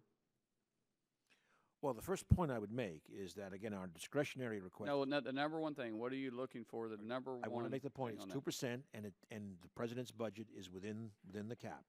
Now, in terms of this budget, and the number one issue in terms of new direction is the mission innovation direction writ broad. Is that through across the board, or is that just with renewables? It's across the board. Yeah. Because of policy in the past that your administration has put forth and your agency isn't across the board. It's not equally yoked. It seems to have a tendency to lean towards renewables. And with that being said, I have another question for you. DOE is charged with setting effective and comprehensive national energy policy. Is that correct? Sort of. Sort of? Well, only because. Well, I mean, I thought that was the reason why it was in existence to begin with. No. The Energy Department, of course, has a major. Well, it's major not sort of. It's either yes or no. Energy technology development. But my point simply is, as was evident in the Quadrennial Energy Review, energy. No, I'm talking. I don't care about the energy review. I'm talking about DOE is charged with setting effective and comprehensive national energy policy. Is that yes or no? Energy touches many equities. It's just a simple yes or no. I'm trying to answer the question. I don't need an explanation. I just need a yes or no. Because the answer is, then if you take something like the Quadrennial Energy just a yes or no, sir. That is bringing together. I'm not asking for a long answer. I just want a yes or no. I'm giving you the shortest answer that is meaningful. It's shortest one to be yes or no. It's either a 3-letter word or a 2-letter word. we play a central No, role in sir, pulling I just together want a simple the yes or energy no. threads for a coherent energy policy. So is that a yes? Yes. Why didn't you just say that to begin with? Because it needed a little bit No, it of... didn't need anything else. All I needed was a yes or no. So is part of that about the affordable and reliability of our energy policy? Say it again, I'm sorry. Is part of that policy about the affordable and reliability to our taxpayers, to the American people? Absolutely. Then why are we allowing And security and environment. Then why are we allowing the EPA to set agenda for DOE? Those are environmental rules about, Clean about Power air Plan? quality. Is that not going to affect affordable and reliability issues? This goes back to the earlier answer, why it's more complicated than yes or no. No, it's not. What we're doing is you're allowing agencies. Environmental policy has historically always affected energy policy, as has often security We policy. all want to be good stewards and of it, but what I economic have an policy. issue with is when the EPA becomes able to set policy for the DOE. And when DOE becomes a source of agenda-driven issues rather than really focusing on making sure that we have reliable and effective, efficient energy sources to the American people. And when we start looking at only one factor, such as green renewables, which is an agenda-driven policy, and we take a look away from what has driven this economy and our energy resilience, I have an issue with that. And we want the Department of Energy to be successful because we want America to be successful. But we don't want it to be agenda-driven. And we're allowing the EPA to step all over your agenda or your policies by setting policies through the Clean Power. And I don't see any pushback from you or your agency saying, wait, this is part of ours too. You're affecting us. Instead, you're just going along to get along. That's from my perspective. Now, if you can tell me something different, please let me know. Okay, so the EPA is putting out a clean air regulation. Our job in the energy sector, as it is in any sector that influences air quality, is to develop the ways to respond to what the regulations of the laws of the land What if it are. affects the reliability of it? Sorry? What if it affects the reliability? I don't know who you keep looking to over there, but you and I are the one talking here. Yeah, so what if it affects the reliability of it? The reliability is clearly an issue. In some of our analyses. Do you not see the Clean Power Plan being a reliability issue if it goes in full effect? Well, for example, we did an analysis around the natural gas system, and we found that there were not reliability risks. That's very hard to believe. We do analysis. Well, we can show you the analysis. I appreciate it. It's published. This time, Chair recognizes the gentleman from Vermont, Mr. Welch, for 5 minutes. Thank you very much. You know, taking up on Mr. Mullen's questions, there is required to be a change in the model if we're going to change our energy mix, if we're going to move to distributed generation. And those are extraordinary challenges that our utilities face, but that's an agenda that we have in Vermont. You know, we've got utilities that are all in on trying to promote distributed generation, that are promoting solar, that are really strong on efficiency. And it's a complete departure from the old model that used to exist in the Vermont utilities of just promoting more usage of energy. And my question is, one, I want to cite that, and two, I notice in your budget there's a lot of emphasis on trying to facilitate activities such as distributed generation, renewables, battery storage, and so on. And just give you a quick minute to comment on that. I would say yes. All right. Okay. All right. The second thing, Mr. McKinley was asking about coal country, in inviting you to West Virginia. I want to thank you for coming to Vermont. It was a very meaningful visit. Go to West Virginia. I went there with Mr. McKinley. Yes. He took me into a coal mine, and I want to focus attention on the parts of your budget that are going to help coal country out. Because whatever one thinks about coal, those coal workers have kept the lights on in this country for generations. And I want to just ask you, or give you an opportunity to comment on the President's proposal with respect to money that can help the Appalachian Fund. And $1 billion is being proposed to come from the Abandoned Mine Fund to help out in coal country. Right. So again, without repeating it, I just again want to emphasize, though, that there are a huge number of pieces that affect coal in our budget, not just the fossil energy R&D budget. Among those, again, I'll mention something that I think would be very important to put in are the tax credits that I mentioned earlier, but very importantly, the Power Plus plan, which is precisely the plan. It's administration-wide. It's not DOE. Administration-wide in terms of really helping communities in multiple ways, including what we can help with in terms of economic development, but certainly retraining and other programs, of course, weatherization, et cetera.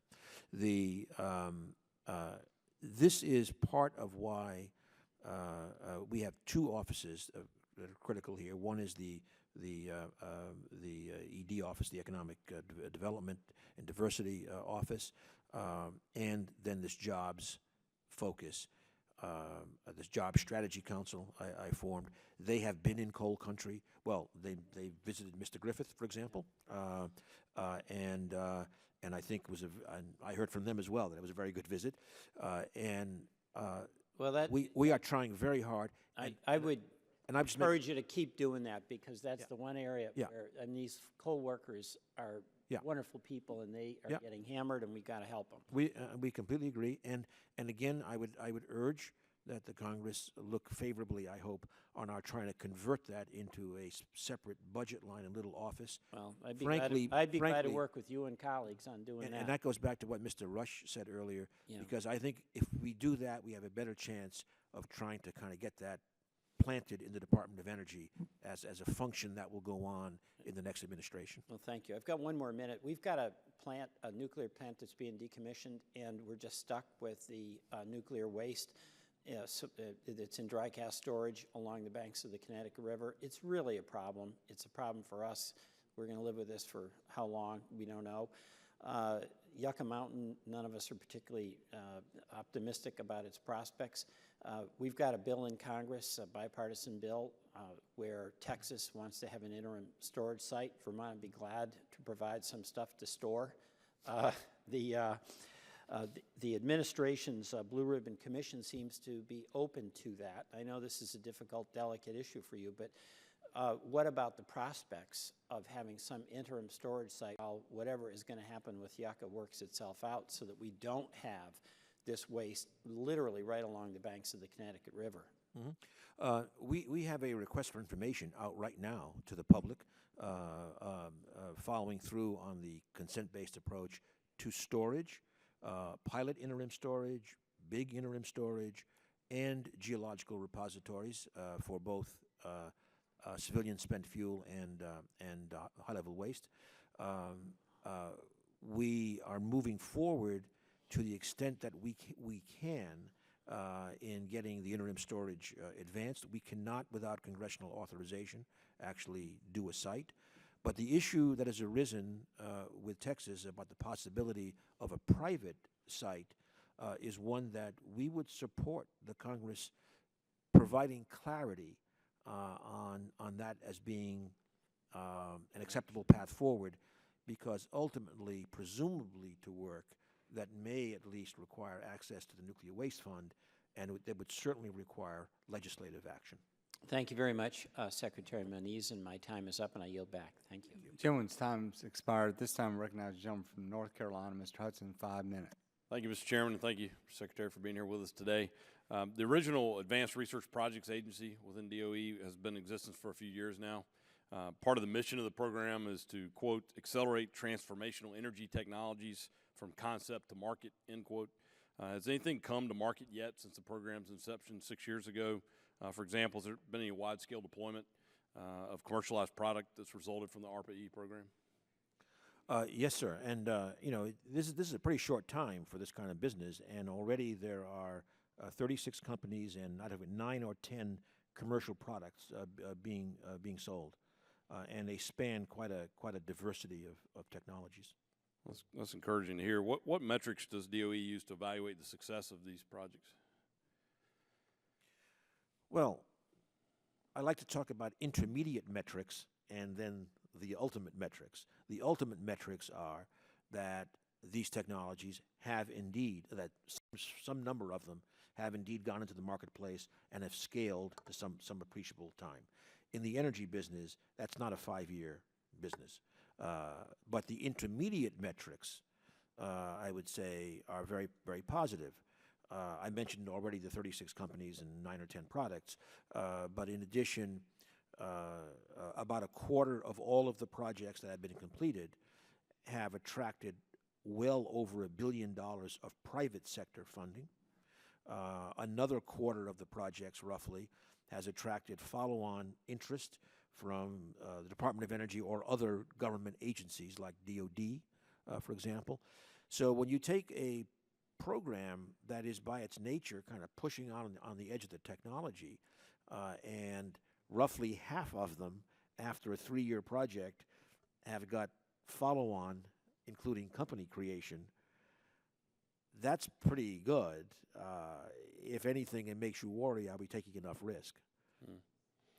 Well, when a ARPA-E funded project isn't resulting in progress or benefits, are there any protocols in place for ending that project? Oh yeah, in the ARPA-E, it's a very it's a different by creation, different structure, and you have active program managers who are very much close to the project, which is also, by the way, also receiving advice on tech to market. But if they're not working, then they just end. In fact, it's been said that, in this kind of business, what you like is quick failure and long success. Right? Switching gears a little bit, you mentioned the first quadrennial energy review. Can you tell me how much that first review cost? To be honest, I don't have a precise number, but I would say a few $1 million out of our energy policy and systems analysis office. Some of the work was done analytically in-house, and then some of it was, specific studies contracted outside. If you could get back to me with maybe more. Okay, we'll try to. I'm not sure we have actually kept a budget number in that way, but we'll make an attempt at it. Okay, I appreciate that. But assuming the costs are generally what you're saying, would you say it's been valuable based on that cost? Extremely. I think it's been a tremendous return. The action of this committee and this Congress in incorporating tremendous number of the recommendations into legislation has been important. It's also being actively used in the current Senate legislation being developed right now. And in addition, it has influenced significantly state energy offices. We've had many interactions. So we think this has been a great success. I think verifying the idea that doing a deep, analytically driven document can really provide an excellent basis for discussions with the Congress and others. Okay. Well, and you've said the second installment of QER will conduct a comprehensive review of the nation's electricity system. What was the agency's motivation for focusing solely on electricity for the second QER? Well, the motivation was that as we are looking to putting together the pieces for ultimately bringing them all together, in the first QER, which looked at all the energy infrastructures, it kind of said, well, the electricity infrastructure is kind of first among equals, because so many other infrastructures in energy and other infrastructures, information technology and the like, depend upon electricity. So we think this is an absolutely core system. As I said earlier also in a response, it's also a system that is perhaps ripe for, well, it's going through some change, and there may be a lot more coming as technology and new services drive the electricity system. Well, thank you. Mr. Chairman, I see I'm out of time, and I will submit for the written questions to follow up on just sort of what the time frame for participation and when we expect that QER draft to come forward. And I might add, the NC State hub on wide bandgap semiconductors is part of the technology for this new grid. Great. Thank you, Mr. Chairman. All right. At this time, Chair recognizes the gentleman from New York, Mr. Tonko, for 5 minutes. Thank you, Mr. Chair. And Secretary Moniz, welcome. You have had quite a busy year since our last budget meeting, and to your credit, I want to thank and congratulate you on all you've done, ranging from the Iran nuclear outcome to Paris and the climate agreement, and certainly embracing innovation. Your expertise and your leadership have been critical for our nation, if not our planet's, future security and sustainability. So an awesome thanks. Thank you.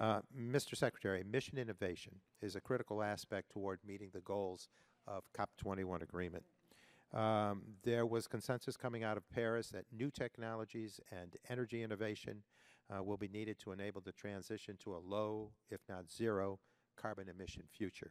And by the way, I have to tell you, I did a visit to the ARPA-E Innovation Summit. Oh, tremendous leadership there. Thank you for the foresight, for the vision, and for the structuring of such a summit. Can you explain the United States and its financial commitment to the Mission Innovation Initiative, and how much more investment would you believe is necessary to meet that 5-year goal? Well, the goal, or the commitment specifically, and to choose the words carefully, was to seek to double the energy R&D over 5 years, because obviously we have to work with Congress to reach that. But the request this year, as you know, is 21% in the discretionary funds, and that would be obviously a linear trajectory to doubling. And again, I would just say that it may be semi-anecdotal, but every piece of evidence I have says we could get a lot more innovation with that increased investment. I believe I share that, certainly that belief. It's important. DOE's proposed fiscal year 2017 investment makes up more than 3/4 of the government's mission innovation commitment, but it will really be a partnership amongst numerous agencies, the private sector, and other nations. Can you explain just how that investment will be broken down across multiple DOE offices and federal agencies? Well, I think I don't have the exact table for the federal agencies right now, but the second biggest amount is in Department of Defense, where they actually have quite a bit of energy work going on, substantially less than the DOE, obviously, but quite substantial. They have interest in, and we partner with them already in things like advanced drop-in biofuels. So they would like to reduce their oil dependence, but they can't replace the engine, so they have to go to drop-in biofuels. So that's still a big challenge.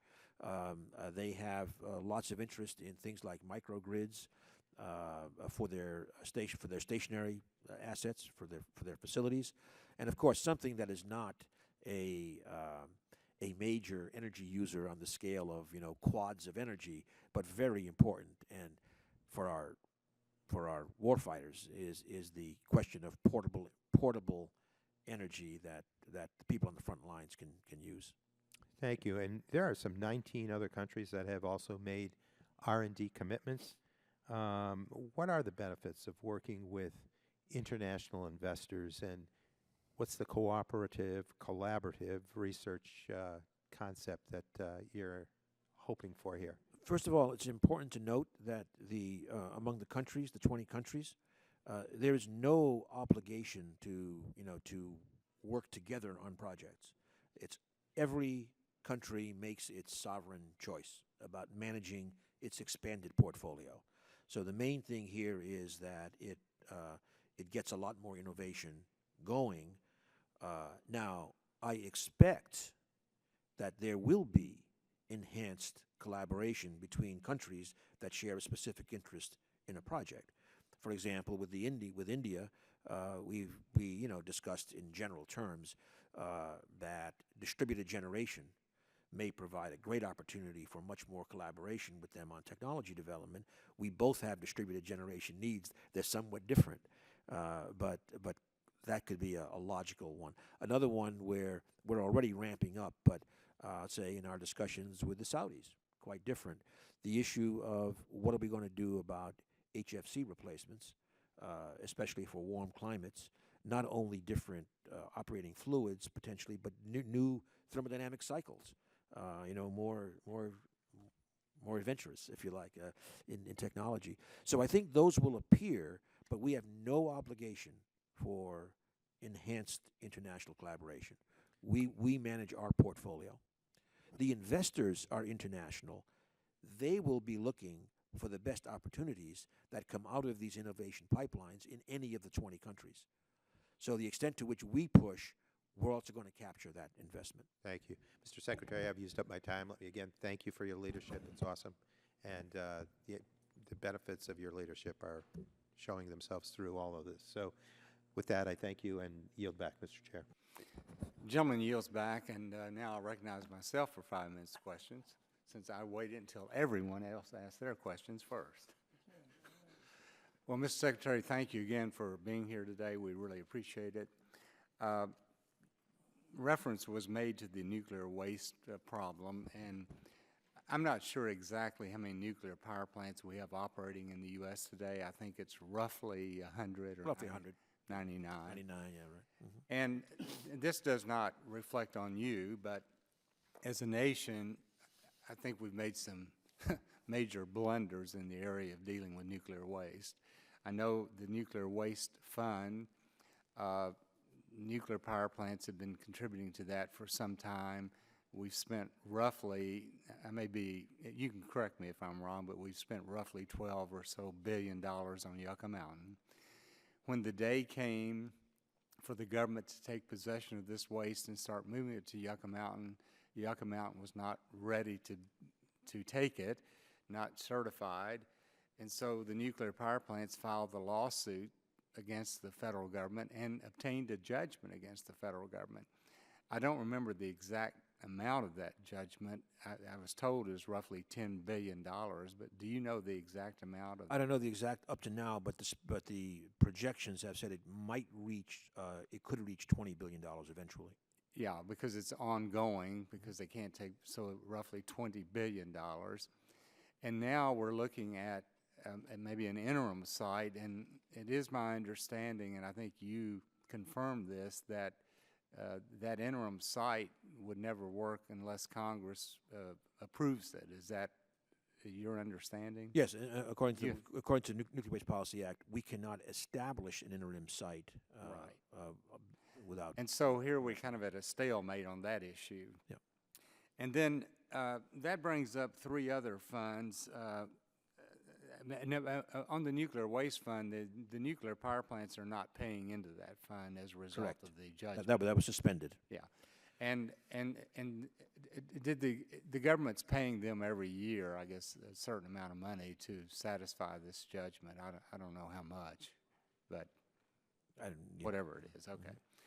So on the other side, the D&D fund, the USEC fund, the uranium supply and enrichment fund activities. On the D&D fund, normally the money from the cleanup for Paducah, for example, comes from the D&D fund.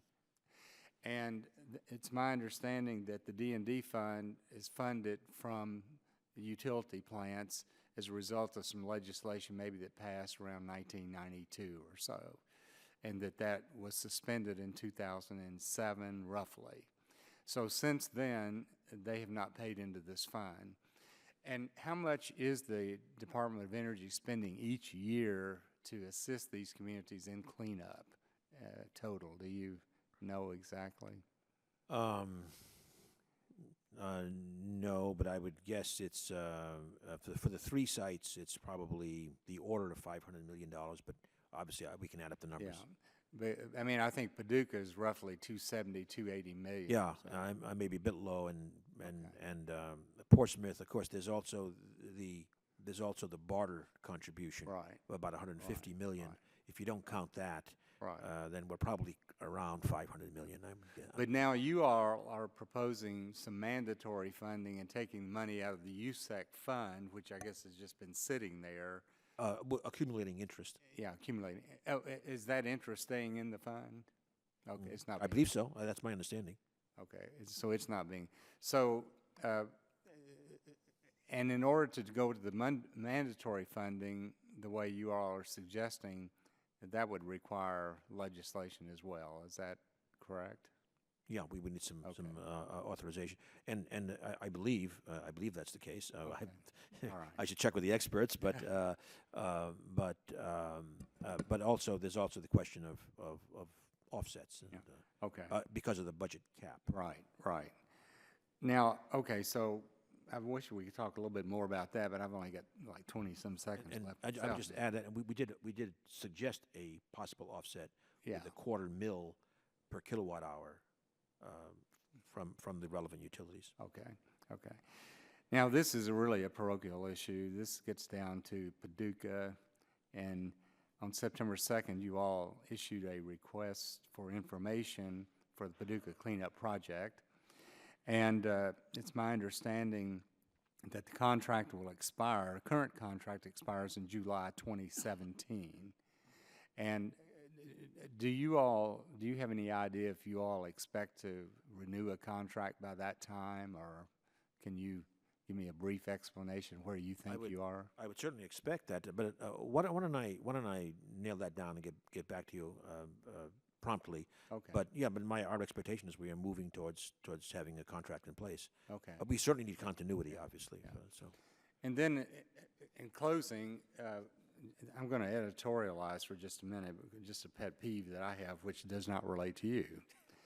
I hear so many people talk about we need to expand solar and wind to make us less dependent on foreign oil, which I've never exactly understood, because wind and solar is about electricity and oil is about transportation. I never said that. You didn't say that, but so many people say that, and so that's my editorial. So having said that, I want to thank you very much for being with us, and we've been here almost 3 hours, so thank you for your patience. We look forward to working with you on the important agenda of the Department of Energy, and we'll keep the record open for 10 days. I think various members said some of them had additional questions and so forth, and we have anything for the record, or? Okay. Mr. Rush, you have anything? All right, then, Mr. Secretary, thank you so much. Rush. And that concludes today's hearing.